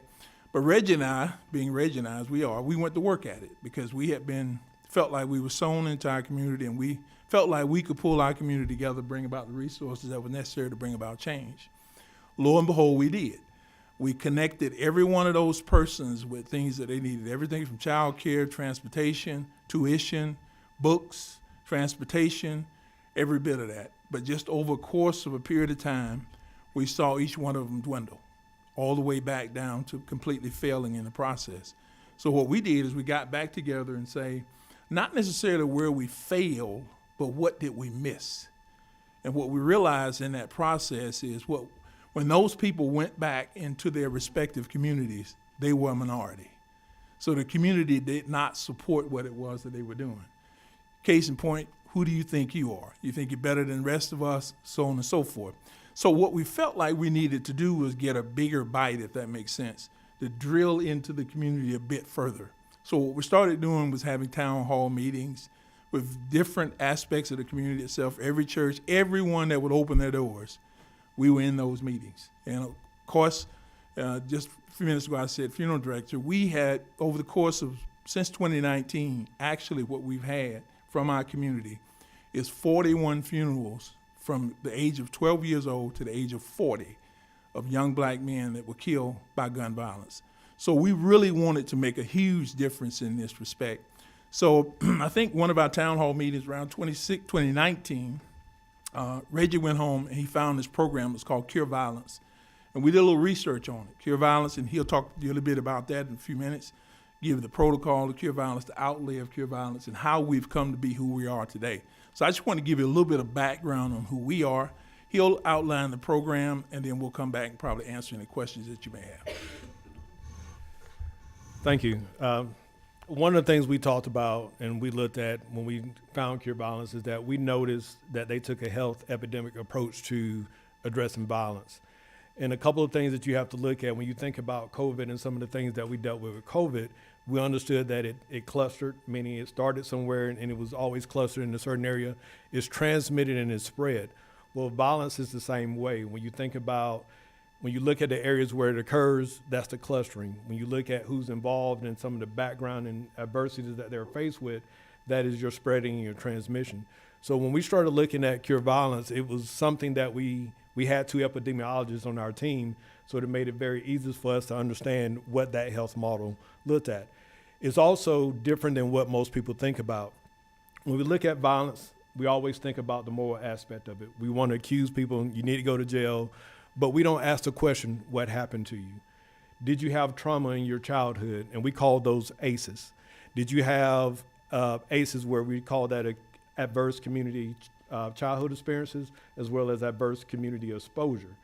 When you think about that, that's trauma, that's abuse. One of the people that worked for our team, his mother was a crack addict and his dad was basically a drug dealer. And one day he brought all the kids to the room where the mother laid on the floor, basically passed out from an overdose, and asked the kids and put a piece of rock on the table and said, your mother would rather have this than to have you. So you think about the trauma, and you heard somebody earlier speak about PTSD. That's what the kids are dealing with. That's what they're focused and seeing. So we have to understand that this is a traumatic issue that we're not dealing with. We're just basically saying you're bad, go to jail. But we haven't asked the question, what happened to you?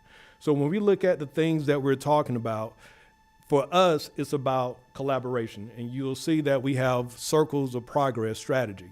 What that's talking about is collaboration. You heard the ladies before us from Augusta talk about, we do this on our own. We don't have all the funding. One thing that we know is we have a lot of resources in Columbus, but the problem is we all work in silos. And imagine if we all came together, had it come and go. It's like running a track race. You have 9 lanes, but we all are headed to the finish line, but we can't cross over into the other person's lane. But we all have the same goal. So imagine if we all work together for the same goal and the same purpose, staying in our lane and focus on the things that we're best at, we can all achieve the same goal at better impact.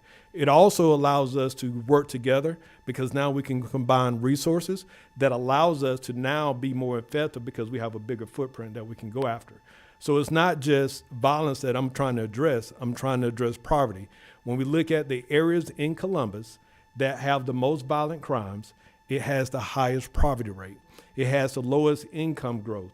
It has the lowest property values. It's all the same. And even if you go back to 1967 when Governor Otto Kerner Jr. was commissioned by Lyndon B. Johnson to understand why are we having all these riots when we passed the Voters' Right Act, right? When we passed the Civil Rights Act. Why are we still having all this violence and chaos? His 400-plus page report said the same thing I'm just talking about. It dealt with unconscious biases. It dealt with racism. It dealt with poverty. It dealt with all the same things we deal today. The difference is we've never attacked that system. We've never attacked it because we don't work together. So imagine if we all pull together and start combining our resources. We look at things that are what happened to you, and we start addressing them together. Now we become that tsunami that in sync, we're moving forward with addressing the issues in our communities. That is what the collaboration and inclusion. The inclusion part is we always make rules and decisions based off of what we want, but we don't never ask the people we serve what they need. At Thanksgiving, what do? We go out, we get the feel good, we go buy a turkey, right? Who do we want to give it to? The people that need it. Have you asked them, do they even have an oven or a pan to put it in? Have you asked them, do they even know how to cook it? So yeah, it's a good feeling, but we didn't ask them, what do you need? So those are the things we got to think about when we come up with the solutions is one, we have to involve the community in understanding what their needs are. What we've heard at almost every committee, every town hall we've been to is, I need trash picked up. And I'm thinking, why? My trash get picked up. But if you go into those communities, those marginalized communities, you see dilapidated lots, buildings, trash, where people have been evicted, is sitting on the street. Things are not clean. So for them, the important thing is, I want to feel like I'm important. I want the trash because what you're telling me is you haven't cleaned this trash up around my neighborhood, so you think I'm trash. So that's why, so we may put a $3 million walkway on our most marginalized area, but we don't have food sources for great food. We don't have healthy choices. We don't have workout places. We don't have things that support that. So we have to take a different look at things. We have to stop saying, I know what they need, instead of saying that, what do you need? Help us understand that progress. So that's what we've done. The other parts of the circus, I'll just talk a little bit about that, is we have to make sure that as we move forward, that we are including everybody to the table. Ours is law enforcement as well. Now, we are not law enforcement, but we do work closely with them to understand. If we can do our job, we reduce their job, right? So that's the important thing about this collaboration, is being collaborative with everybody at the table. And at the end, I'll kind of show you a couple of things that highlights what each business sector can do to kind of be part of this system. When we talk about the problem, I've talked a little bit about it: poverty, affordable housing, education, all those things are impactful. Those are things we see. But one thing we have to remember is generational cycles, right? You think about the 45-year-old grandmother who has a 30-year-old daughter, who has a 15-year-old child, who has a 1-year-old child. They haven't broken that cycle. We have to look at those things. We have to break those cycles to be effective. When you think about when we're in these neighborhoods, we heard a lot of people talking about fatherless children. Most of the kids we've been dealing with don't have a father in the home. A lot of them talk about being 11 years old and saying, I'm the man of the house. They haven't been through anything to give them the knowledge or the wisdom to be the man of the house. So they're doing what they think. One of the things that resonated with us was we had a young man that told us, said, here's the thing, especially in the black community, men are taught not to be criers, wimps, whatever you want to call it, right? We grow, as a young kid, grow up thinking we can't do that. But what we realize is we can't unleash those emotions when they're all built up. As a police officer, I can tell you that I suppressed a lot as a police officer. When I went to a homicide scene, a fatality scene, I've been out of there for 24 years, but I can still see it. So imagine a young kid seeing their brother killed, their father killed. We've had a couple of murders in Columbus where we've had children who have been traumatized by seeing their father. We had a young lady that we came about, one of our workers was at a basketball court, saw a young lady who had a little young son with her, and he walked over, decided to walk over and talk to her and said, "Do you mind if I play basketball?" So he shot basketball with the young man, then asked the young mother, "Hey, what's going on?" The young man saw his father killed in front of him. His father was his football coach. And the reason why she had him on the basketball court was because he couldn't play football anymore because he didn't have his dad. So imagine that traumatic situation. So what our program does and what I'm moving into is our program. So Cure Violence takes 4 components. We've kind of added the 4th on our own, but what we do is we take credible messengers, and I heard somebody earlier talk about this. We take people who have that lived experience to be the workers. Me going down on the south side, and I'm saying south side, that's one of our areas that we have the most problem on. But if I go down there in a suit and tie, the first thing they're going to think is I'm a cop.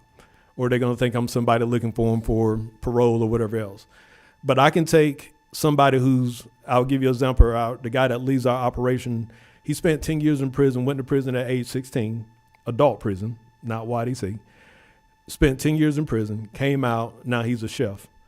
So he runs our program, and one of the things he learned is, and that was the gentleman I was talking about with the crack on the table, he's able to talk to somebody because he understands where they're coming from. We have another young lady who went to prison for murder for 14 years, who also had her child while she was in prison. So they have that lived experience that they can relate to these young people on what they're dealing with and how they need to deal with it. And what we do is we try to give them training to mediate any kind of conflict that we have. So if we have a shooting, we have our police department or our hospital call us, and our guys can go out on the scene, not to investigate from a law enforcement perspective, but to understand who's involved. So is it gang related? We have to know what gang it's related to so we can kind of go and stop the retaliation. That's at the highest level. In the hospital perspective of, we have a gunshot wound victim come to the hospital, the ER staff will call us. And the idea is to go into the hospital to understand what the needs are for that victim and to also have the wraparound services. And when we talk about wraparound services, we have to understand we can talk about it, but we have to have a warm handoff. We always give pamphlets, we give literature. When they walk out, they're going to drop it on. So what we try to do is we try to have an assessment where we can assess what they need and then be able to take them to where we go. So we have a group of partners that can help us. Goodwill of Southern Rivers help us with the Bridge program, which is GED. We have United Way that has community schools, and that's a wraparound service where they are actually looking at the kids from an educational point. Kids coming in school late, we need to find out why. If they need their clothes washed, they have washing machines inside. But the other thing we do is we have an incident on the street. We need to make sure we notify the school, hey, these 3 kids may come in because they've been shot at, or they may have had an incident that they witnessed. So we need to make sure they're aware of that. The other part is we try to identify those who are at high risk. By identifying those at high risk, we try to work with our partners to give them the services that they need. The most important part, you have to walk with the folks to take them. And they were absolutely right when they said it earlier. We can't be in the environments that they're in. So if you tell them about something and they go back home, they will be told, you think you're better than me. They absolutely will. And that's what we found out when we tried it the first time. So what we know is you have to have the wraparound services that cover the family as well. It has to be a family situation. And then the hospital piece came about because what we know is we had probably about 372 shooting victims that came to the hospital. Now, a lot of times they don't even go to the hospitals. They may go to acute care, they may go to some other place, or they may have self-care with somebody who probably don't know what they're doing. But when you think about this, though, at 372, that average national cost is about $34,000 per incident. In Columbus, that gave us about $12 million that we have to be accountable for. The reason why is most of them are underinsured or either on Medicaid or have no insurance at all. Somebody has to pay that hospital bill. So we have to be aware of that from an economic standpoint, what that does. So what we're trying to do And what we are focused on is not just the violence piece, but we're looking at the big picture. And the big picture is economic development, we got to get the low paying jobs out the way and bring in jobs that can pay more. Columbus Technical College System or the Georgia Technical College System have 21 certificate programs. Some of them you can't get if you have a background, especially a felon, but in most cases, 98% of the folks who go through that process get a job. And I do agree, we can't just force them to do something. We have to build that relationship to find out what they want and what they need. And by doing that, that allows us to give them what they're looking for, to help them realize their dreams. It's taking a little bit of time just to talk to them and ask you what happened to you. And I have more of a presentation, but I kind of wanted to shorten up. I'd rather y'all ask those questions instead of just go through this long presentation. But that's the gist of what we're trying to do in Columbus. It's been a trial, and I think one of the questions was, why did y'all put it underneath the health department? We evaluated doing the 501c and a whole bunch of other things, but we wanted to have accountability, transparency, and credibility. Secondly, the health department already coordinates and implements health provided programs. You look at COVID, you look at WIC, you look at all these different programs. Thirdly, what we wanted to do was, if you, no offense to y'all, if you tie it to government, it could change every 4 years or anytime somebody new is elected, right? So we wanted sustainability. The other thing that we wanted to do is the people that we hire, because we know they have lived experience, we wanted to put them in an opportunity where they could learn and grow in an environment that shows them things that they've never been exposed to or would be allowed to be exposed to. You have to understand that because we are the health department, it is a state department. We have people now that can see how they can be and they can realize the opportunity that they have. That's the most important thing, is opening the door so that somebody now can step in and learn something new. So we did that because we felt like that was the best place. And that one big thing for us is we were divinely led to that. And our story has always been about being divinely led, and this is our passion. So the biggest thing that we've learned is you have to be persistent and consistent with everything you do. The community is not going to buy into anything you do if you just show up one time. You got to have 5 touches before you get somebody to trust you. One of the things that we did over the summer was we collaborated with a group of United Way, YMCA, Boys and Girls Club, Girls Inc. We basically asked the city to open up our rec centers to midnight. Here's the reason why. And we had almost 30 kids a night average in there, and they had to run them out of the gym. Most of these kids didn't have somebody to go home to. At the end of that summer, we did a job fair where we had 2,000 jobs. We had over 500 people show up. Why? Because we came to them. They didn't have to travel 20 miles on the other side of the city to get to what they needed. We brought it to them. And that's where we got our last staffers, even for our job. So one thing is, you have to go to them. You have to be persistent and consistent with what you're doing, and you can't back away. Just because they didn't show up the first time, they're waiting on to see if you're going to come back. So I'm going to stop right there. I feel like I'm talking too much, but I'll stop right there for any questions. Well, listen, thank you guys, and thank you for your testimony there. And Representative Hilton, you want to go? Thank you, Mr. Thank you. Mr. Hill, Mr. Lewis, thank you so much. Man, I love what you're doing. As you were talking, I read through this report. Is awesome. I mean, kudos to you for putting this together. Not a question, I mean, compliment, but the question would be, has this been done for other areas of the state? I don't think, well, Cure Violence is in Atlanta and your MPUV, Mechanicsville. Savannah has a version of it along with the hospital. Macon just started. I think there's some other ones, but I'm not for sure they've looked at it from the collaborative effort all the way around. But yes, you have some other versions of it here in Georgia. Okay. Mr. Chairman, I would just ask, if we get it electronically, I'd love to hang on to this. Yes, we're going to make sure everybody has a copy of all the information here. Definitely going to share it. That's what it's all about, sharing that information. Absolutely. Representative Hughley. Thank you, Mr. Chairman. I just wanted to say how proud we are of the work that you all are doing in our Columbus area. But I do have one question, and that is, do you see a role for incorporating entrepreneurship into what you all are doing? Because, you know, some people can't work for other people, but their entrepreneurship will provide them with additional options, and it will also. The GBI talked to us about the criminal enterprise, and they're being exposed to enterprise in other areas. So that's why I was wondering if entrepreneurship was on some of the things that you all are looking at. Thank you, Representative Hughley.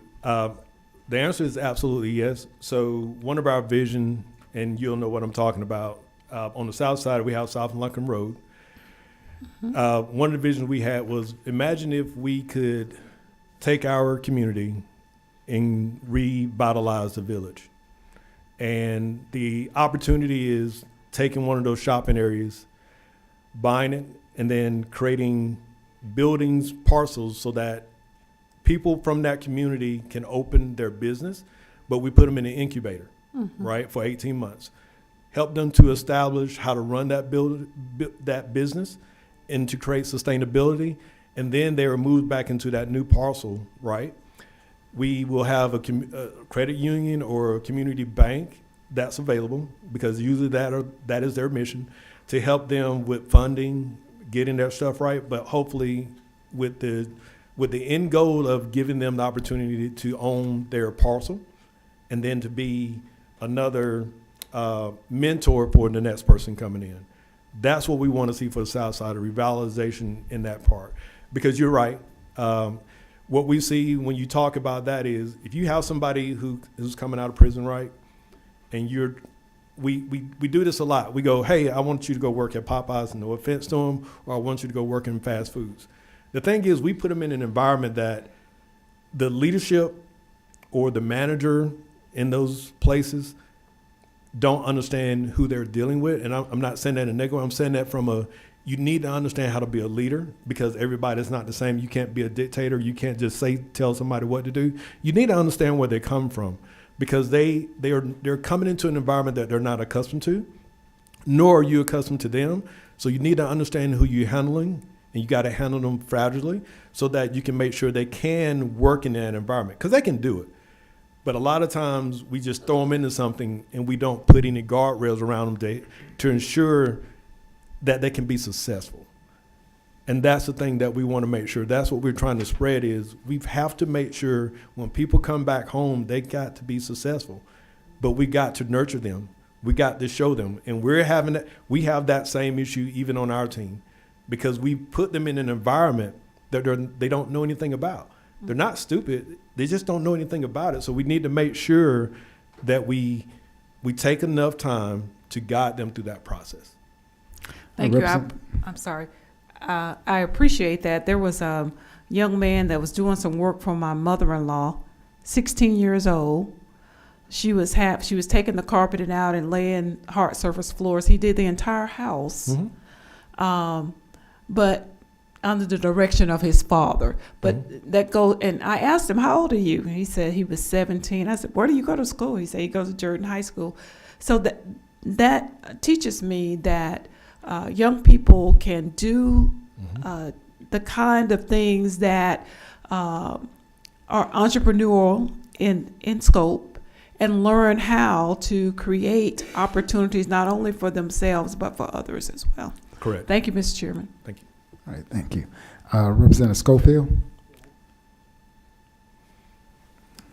See if you would recognize your fellow representative from Columbus, if you give me, oh, I'm sorry, I can wait for Ms. Schofield. Let Representative Schofield, then, right, just stand there. Okay, thank you, Mr. Chair. I just wanted to say thank you, because you are so right on. I learned a lesson when I went and did vision board with my kids in high school. And the things that I thought on the vision board would be, the bling this, the cars, the houses, they were sidewalks. They were lights. So we assume we know what the community wants, but we can't talk about them without them. Right. And so I thank you for opening this door. MPU-V is in my district, so I'm very familiar with the program. And I do know it works. There's some things that we can do, but, I thank you for bringing the community to the table. And we'll see what happens. Representative Reese, would you like to say a few words? Yes, sir, Mr. Chairman, thank you for giving me an opportunity to address the body. I know I'm not on the committee, but Thank I you so drove much. up today from Columbus because this is a very important issue in our community. And as Representative Hughley said, we see the great work that is being done by Cure Violence in Columbus, by these two gentlemen right here, and their engagement of our leaders, from our Mayor Skip Henderson to City Manager Isaiah Hughley, Dr. Hughley, and our entire City Council, which is also helping with a partnership with this, putting money forward because we see the work that is being done. So I just want to invite you down to Columbus to come and check out some of the programming that they have going on the ground. It's something to sit in this room and hear it. But to actually see it, to be on the ground, to see the engagement, to see the people, I think would be something extremely beneficial, because the essence of almost everything we've heard today is the engagement of the community and getting people involved. If you don't have what we used to say, Dexter, Representative Sharp, that's my big brother right there, if you don't have skin in the game, if people don't feel like they have a place in the process, then you're not going to get anything done. So I appreciate this committee. Thank you guys for sticking in and listening to this. My good friends over here, thank y'all so much. Y'all have really been tuned in, and that's a great thing because this is important to so many areas. One of the zip codes he talked about, South Lumpkin Road, that is in my district.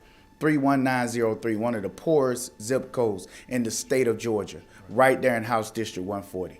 So I'm paying close attention to what they're doing, the work they're bringing forth, because this is a model that I think will work all over, even in some of our rural areas, if we have the resources for it. Thank you, Mr. Chairman, for giving me the opportunity. Thank you for your comments. We really appreciate that, and thank you for advising us on this team and this effort going on in Columbus.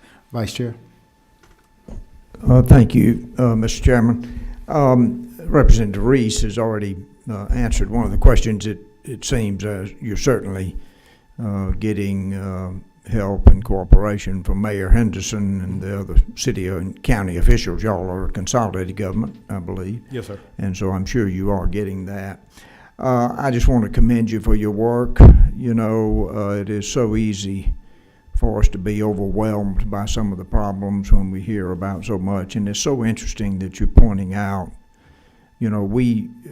childhood trauma, a particular traumatic event, stays with a person the rest of their lives. And, of course, the solution's not easy here. Following up what Representative Hilton said a while ago, we all know this is a breakdown at the family level, and without the influence. I was so blessed to grow up in a home with a great father who, he set a great example, and we all know that, and I just want to commend you for the efforts you're making to try to break this cycle, and thank you for your work. No, thank you. All right, one last one from Representative Davis. Thank you, Mr. Chairman. One thing that I loved about your presentation, and you even have it written here, is that you attack this problem by going after the root cause. No matter which area you went to, you went after the root cause and came up with an action plan to solve that. It's sort of like going in a hospital with a fever and somebody give you a Tylenol and say, thank you, here's $1,000 bill, and going out the door. Right. But the doctor would do even more assessment to find out what is the root cause of your fever so that we make sure we cure you before we send you out the door. So I commend you on your program, because the thought that you can even take a gang member and use them as a way to access the community to get to the bottom of the root cause is wonderful. What would you suggest for those of us in the legislature when it comes to addressing a problem and going after that root cause? Yeah, it's a couple of things, but the number one thing I would say is the collaboration and inclusion piece, right? Don't feel like you have to be responsible for everything. What we always hear is everybody want to blame the politicians, the police, the school, and everything else. We all are responsible for this, right? Mm-hmm. We all have been given certain talents, and so we need to use those talents. But the number one thing I would say is be willing to look for everybody to join. We don't go at anybody. I don't care if you're white, I don't care if you're black, I don't care if you're rich or poor. I know that you have something to offer at this table, and that's what you have to do, is to bring everybody to the table, because if you don't, you're missing out on an opportunity of somebody's passion or destiny to be fulfilled by being at the table. But number one, collaboration and inclusion. Good job. Well, listen, thanks a lot, and thanks for your time, and we have your information, so we're definitely going to be in contact sharing this. All right, thank you. All right. Listen, we want to bring up our last group that came all the way from good old Savannah, Georgia. It's the Bush, I think he wrote, yeah, there he is in the back. Come on up and please take your time and just give us everything you got, and we appreciate you. Thank you for coming up. And the floor is yours. I want to thank y'all for having me. I tell you, you jumped right in when we invited you, so thank you so much. Thank you. Oh, make sure we got the right presentation. I probably went through this about 10 times, didn't finish it up until midnight last night. Like we said, City of Savannah has made a great investment. Under our current administrative leadership, January last year, we launched the Office of Neighborhood Safety and Engagement with the City of Savannah. This investment, under an administration, like we said, typically every 4 years you have to worry about that. You got me worried because November's coming up. But we've expanded that investment now from a 3-member team into a 7-member team. This is our current facility right here, where you'll actually see we're not just an office in a building, we have our own office building. So we have our conference room where many of our partners are gathered together to actually meet that need. Some of the partners that you'll see are on this list right here. One thing you won't see on this major list right here is schools or churches, because I'm afraid to miss one. If I leave one out, all the other ones are going to get upset with me. So they are not on the list, but we do partnership with pretty much every school that we can get our hands on, and every church we can get a partnership with, and they're all welcome at the table. This list is as of January, so if anybody's looking at a list that's not on the list right now, please understand, this is January's list. What we've done is addressing our youth violence need, and you'll see I'm going to go through this kind of quick in the expedience of time, but our youth violence, we're looking at increasing our youth success while decreasing our youth violence. And we're doing this through 4 different measures, one of which is violence prevention, the other is violence intervention and violence youth redirection and long-term progression. Under violence prevention, you'll find those typical methods such as tutorial, pro-social activities and such. Youth intervention, this comes into place in which a youth is actually encountering some kind of adverse reaction, whether they're skipping school and being judged for that, or whether they're bringing in poor grades, things like that. But when you get into infractions with law enforcement, then you need redirection. And you'll see these kind of mimic what we've already seen from our partners already. You find youth prevention is typically done at home or in a law enforcement capacity, where they're at the deterring crimes and preventing negativity. But you'll find that intervention is where we're actually coming in front of a judge. A prosecutor. The prosecutor has the duty of intervening, offering whether to prosecute or whether to do another intervention method, which would be many different programs that we have out there. And then lastly, we have our judges who are responsible for redirection, whether or not to send an individual to court, probation, to DJJ or probation. And then long-term progression is done by DJJ. So we have all 4 of those methods. The difference with us and those other entities is, one, again, we're only 7 people on our team, but we deal with everybody who has not been prosecuted. So you have court mandates that make an individual do the things that they ask them to do. On our end, we grab an individual before you have a chance to prosecute. We're looking at individuals who are have the propensity to commit violence or be a victim of violence. And we're taking those individuals and offering them services. Quite often we have to have those 5 touches. We have to knock on that door about 5, 10 times before they're willing to even talk to us. Then we come back 5, 10 more times before they're willing to take a look at what we actually brought them in the first place. One of the things that we want to make sure we encompass our offices geared around is something that I ran into when I met with a young captain about 6 years ago. Young captain in our SPD office told me, he said, what we got to come to grips with is we cannot arrest our way out of every situation. When he said that, it just stuck in my head. And I mean, it encompassed everything that I believed and showed me a structure to work with. So we have to use the data to solve problems so we don't have cases. Now, once we start realizing that, you have all these intel gathering agencies out there. They're taking the intel from all different. The schools know when they're skipping school. They know when their grades are taken. They know when they're lashing out of school. We mentioned something earlier about the response a child would have from an adverse condition at home that comes to school. When there's a crime committed at home, somebody's house gets shot up and they show up at school the next day, you're not going to expect that kid to act the same way. That is intel that the police department has that they need to share with the school system. We call that the handle with care model. They inform the school system that there is an issue and that child is part of the issue. Not telling the child's business, not even telling them what happened. It's just this child should be handled with care. So when he decides to put his head down in class, he's not held punitively for that. Send him to the nurse's office. Let him relax. Let him get it off his chest before you create an incident where in which now you're suspending that child for something that negative happened at home that he's trying to deal with himself. But all these different intel sources that you see here have their own restrictions, Privacy Act, HIPAA laws, all these different things are getting in the way of us sharing information. That's where we ask you as legislators to give us a way to bring all that together so that we can cooperate with each other, so that we can have the holistic approach that we're trying to have with these children, so there's not those barriers there. So we have, one of the things that we're looking for is case management software, universal case management, where we can share data across the board. So when we're dealing with a child, we don't give him a job and don't have transportation to get him to that job, or give him a job and he doesn't have the uniform to actually get a job. He doesn't have a place to sleep, so he doesn't show up to the job. Those are different things that get in the way of actually crossing over. But again, using the intel to solve problems so we don't have solve problems so we don't have cases. And then you're looking at these different intervention methods where they'll come into play at.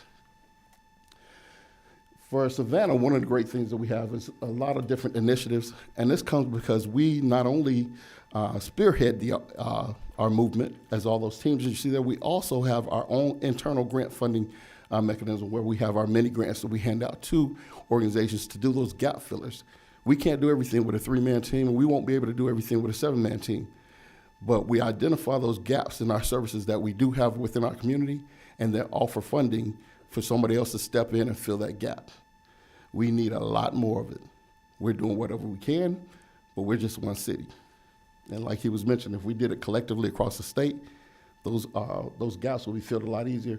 One of the things that we do have is our violence interrupter program. So yes, we do have a version of Cure Violence that we have, and it's based off of the Cure Violence model, but it's tailored to what Savannah specifically needs. Like he mentioned, their Cure Violence also encompasses a hospital-based program. Well, we've had our hospital-based program since 2013.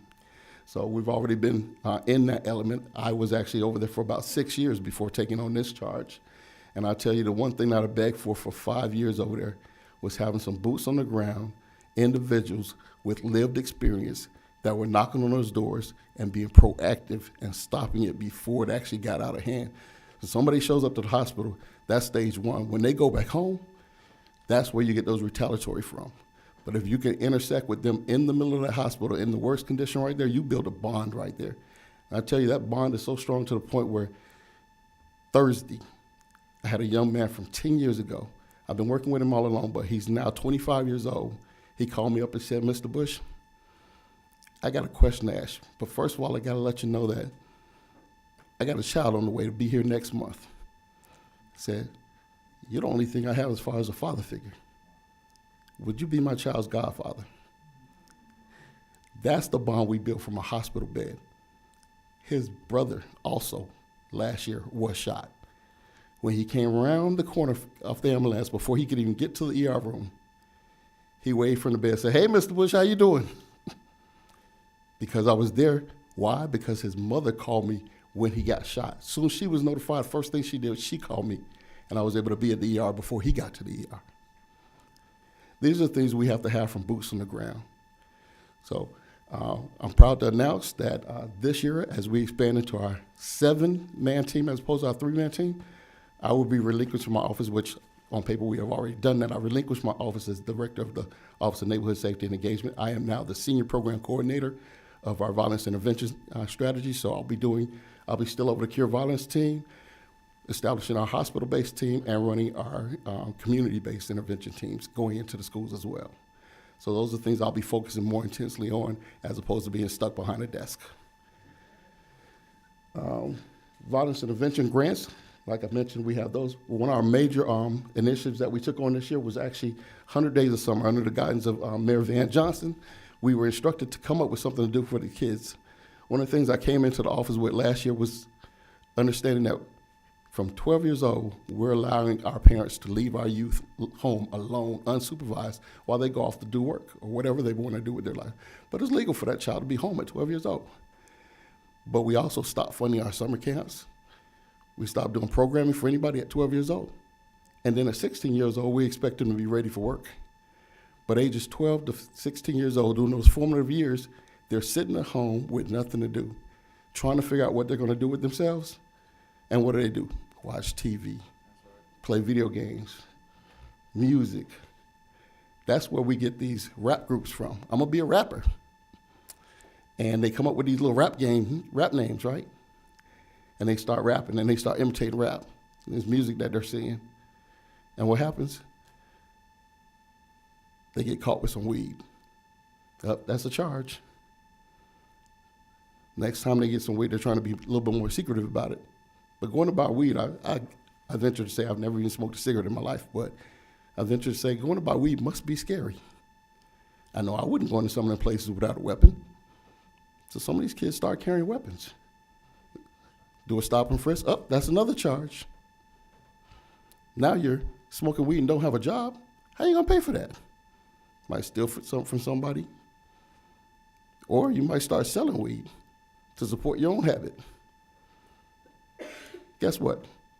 Thanks to our great laws here in the state of Georgia, any group that commits a group of 3 that commit 2 or more crimes, and we can put a name on them, that's a gang. So when I sit here and listen to say we got thousands of gangs, no, we got groups of kids who are unsupervised. We're the ones certifying them as gangs. We're putting that label on them, and they're acting accordingly. We have got to change the way we're dealing with these youth. We have gangs. Yes, we have a gang problem, but it's not our babies. Our babies are unsupervised. And the African proverb says that if you do not let a child get warm by the fire, they'll burn down the village trying to stay warm. We are causing the problem by isolating the youth. We've got to get involved with our youth. We've got to get them jobs. One of the things that we have is you can't get a job before 16 unless you have a work permit for 15. I got babies 6 and 8 years old standing on the corner selling bottles of water. They're all trying to make a living. Right now, the median income is about $45,000 a year. Compared to the income of the Great Depression, you would need to be making $85,000 compared to the median income of the Great Depression. We're in a depressive state. Money is everything right now. These kids feel it just as much as everybody else. We know how we felt when mama said no to us. How many times do you think they hear no right now? You're not even allowed to go to the store now, let alone go to the store and don't touch anything. We won't even get to go look. We can't even window shop anymore. Some of our core initiatives, I'm sorry, I'll get on my soapbox, I'm sorry. Some of our core initiatives are one of my pet projects is our reconnection retreat. Take about anywhere from 20 to 50 youth, typically males, all males. Females become distractions for them, but we're taking some of our high-risk youth out to an isolated individual with no technology, isolated location with no technology. And typically when I do this, I like to have accompaniment of law enforcement in civilian clothes, unknown to the kids. and we go out there. We spend a week out there with these groups of 5 individuals per adult, and they're being mentored by the individual staff there. But when we come back home, we have a award ceremony, and that's when we unveil it. The counselors that you've been hanging with all this week, that you've been bonding with, are actually law enforcement. So now when you have problems throughout the community, you have a law enforcement officer you can reach out to. When you do have an issue at school or wherever, we have a law enforcement officer we can call and send directly to you, come to your house, and there's that bond there. The other thing that we do is neighborhood improvement teams.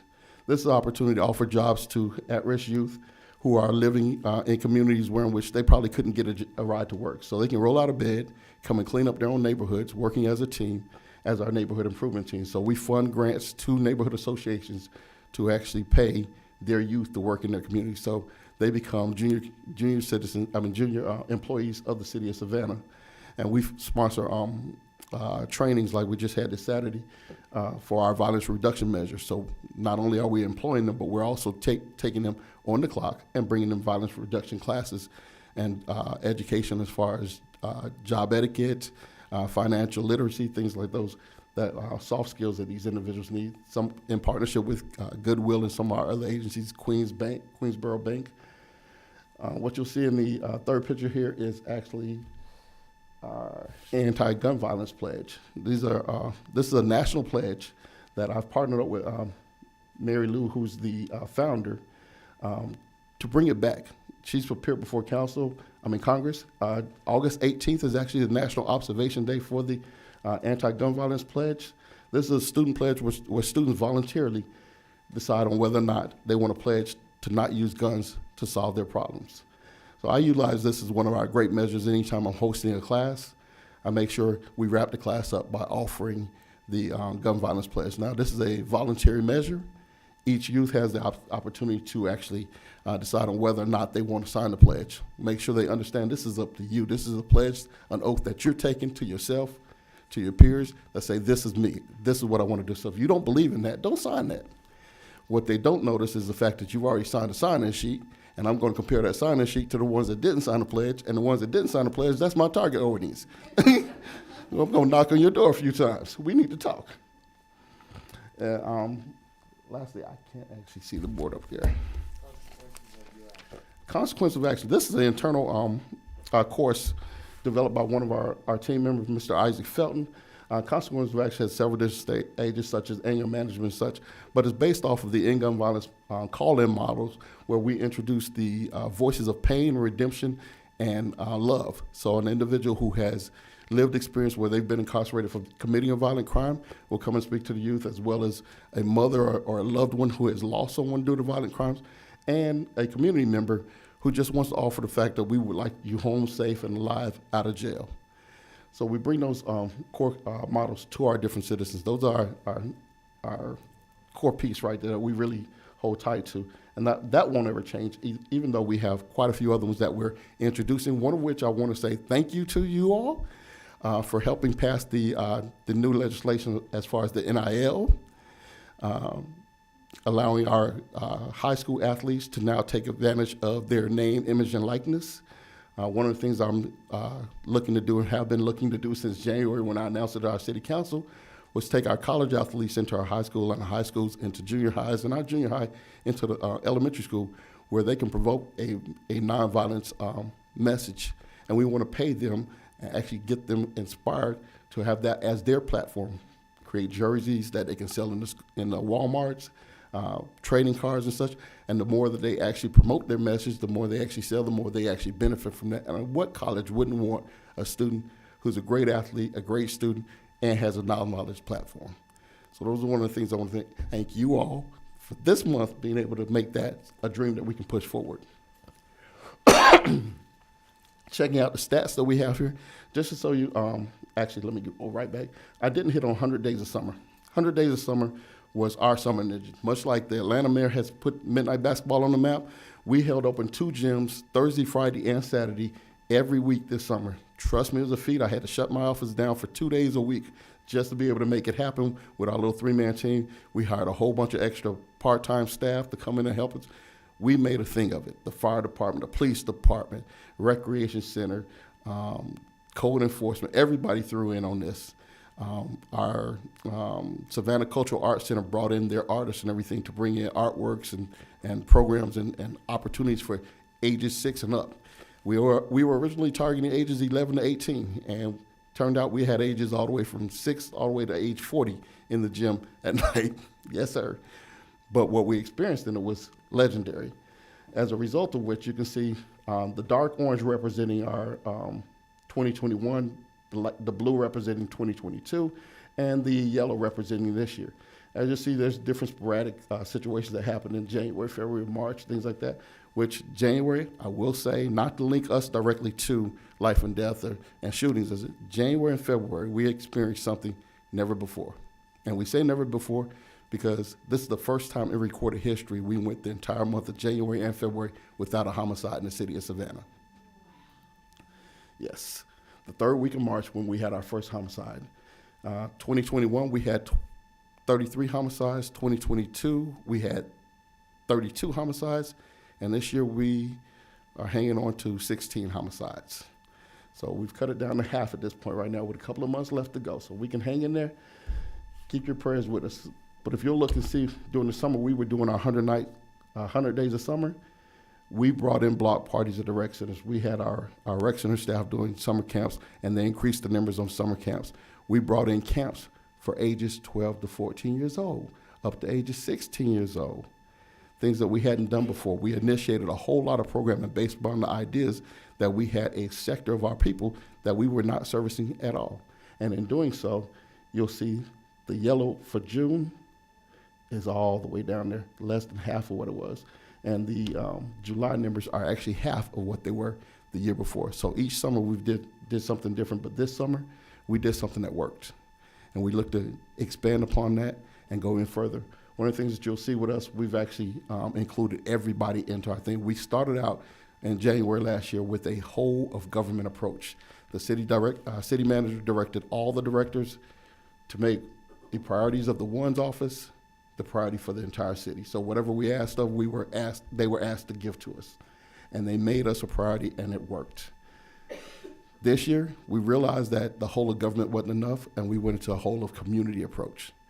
So now we involve all our community sectors, and we spearhead that operation. We're where the community meets government at. So you come with your ideas, and we find a way to fit your ideas in. We're not coming to you and asking you to do something different for us. We're coming to you and saying, what can you do? Let's figure out how we can utilize that in this whole platform. Over here, what we're asking of you is, this is what our GBI partners are looking for. Space. They cannot find or afford space for our grassroots organizations to actually come to fruition. After school programs, typically we come to the rec centers and ask to use the rec centers. They're full. The schools, for some reason we invest millions of dollars in the schools and close the door at 3 o'clock. The one place we can tell you our kids are safest at is in our schools.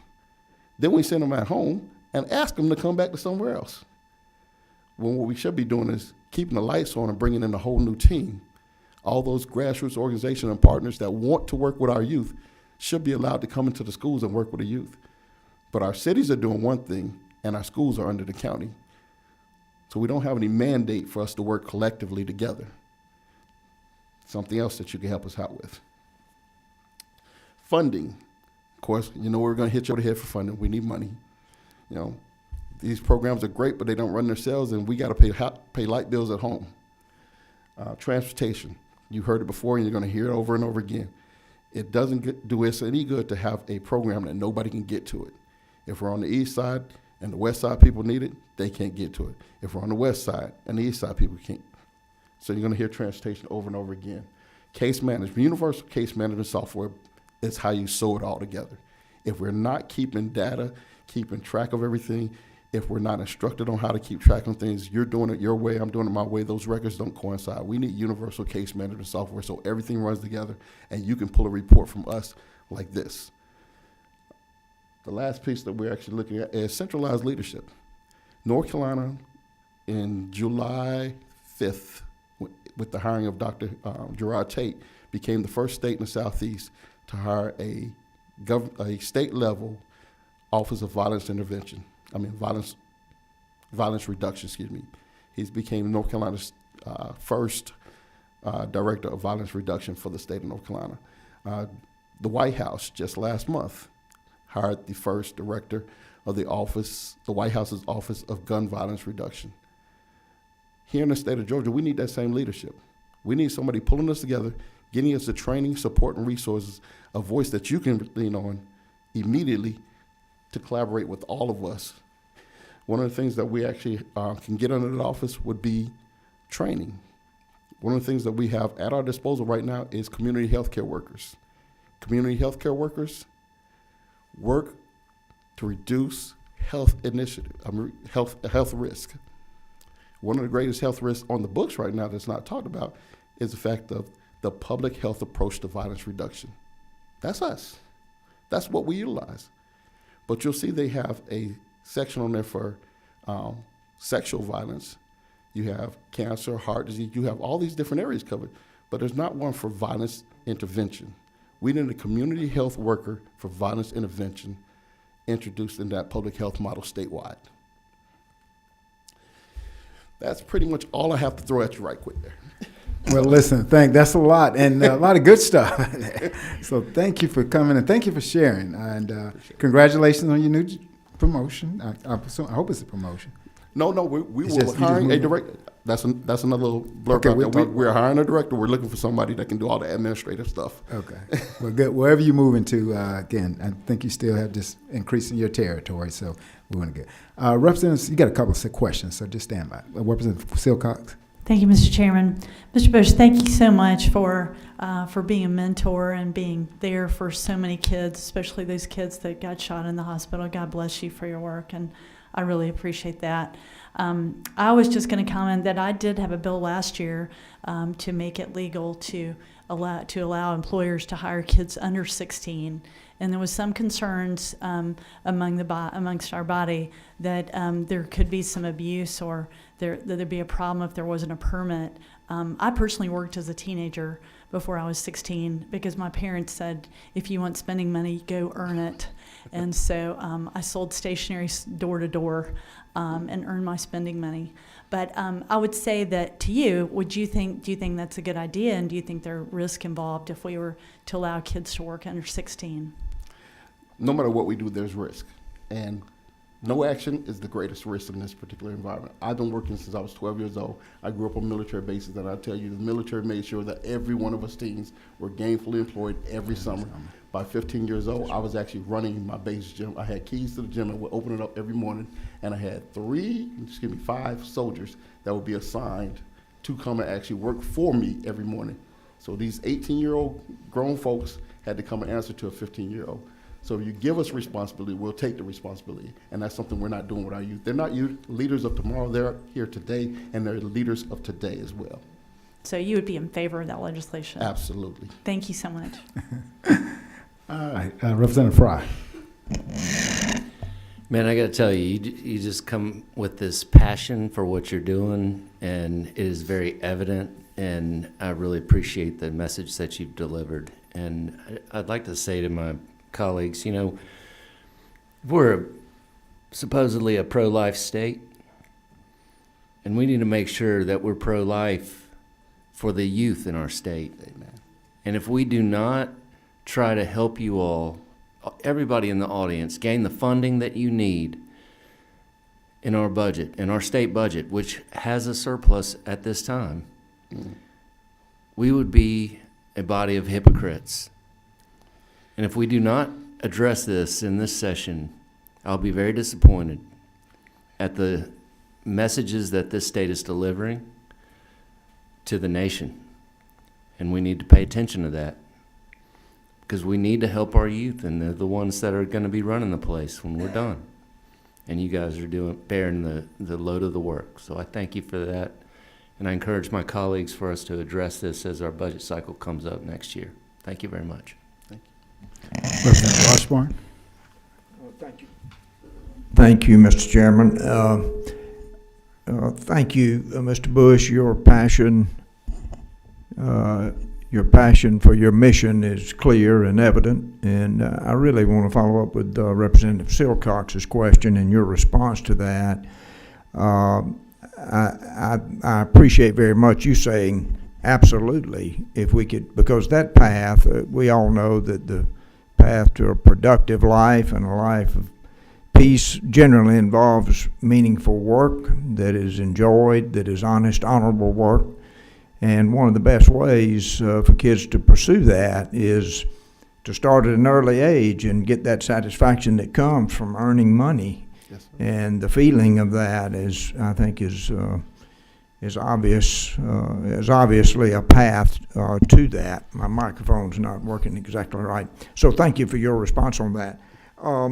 But now you are an agency of the city of Savannah, your organization is? Yes, sir. We're the newest department of the city of Savannah. Okay, okay.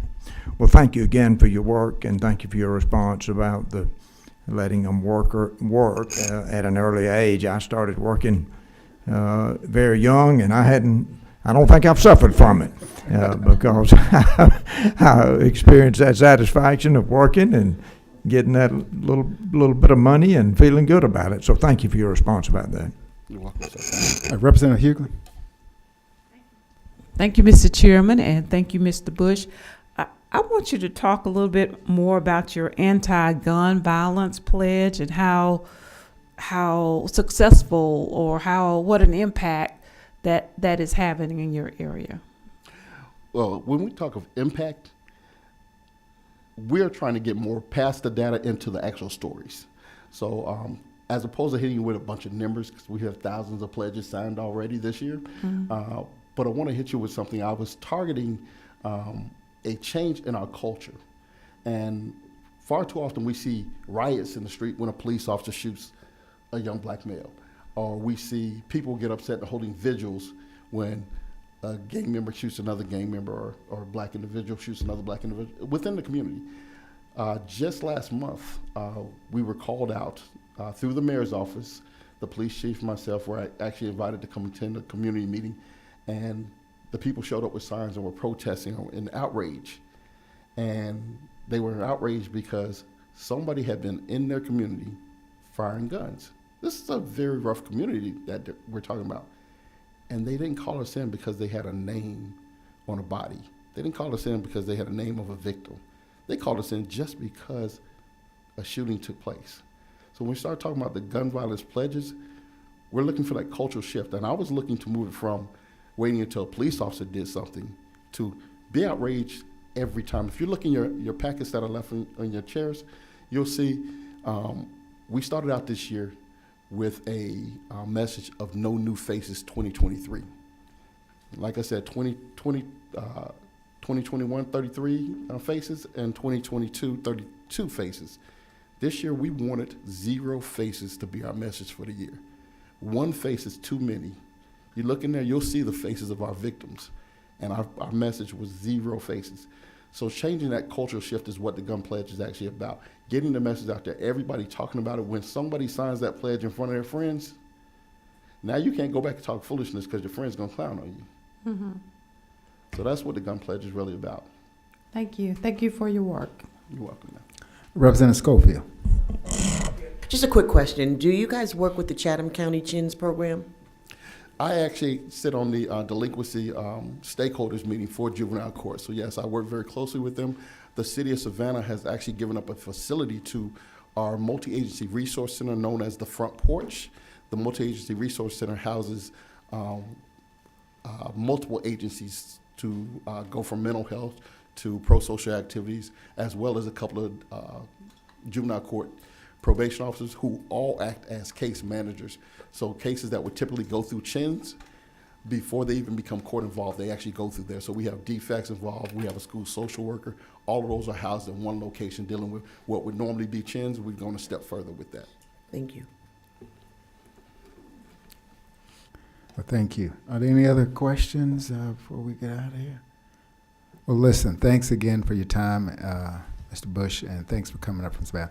Listen, I want to thank all of our participants today. We got a lot of good information. We wanted to start off saying, with the GBI and DJJ telling you what they're dealing with, what we are sending to them. And then we also wanted to just say, hey, what are we doing at a local level, i.e. the urban areas, sort of say what we're trying to do, prevent it. So I think they left a lot of good ideas for us. a lot of work.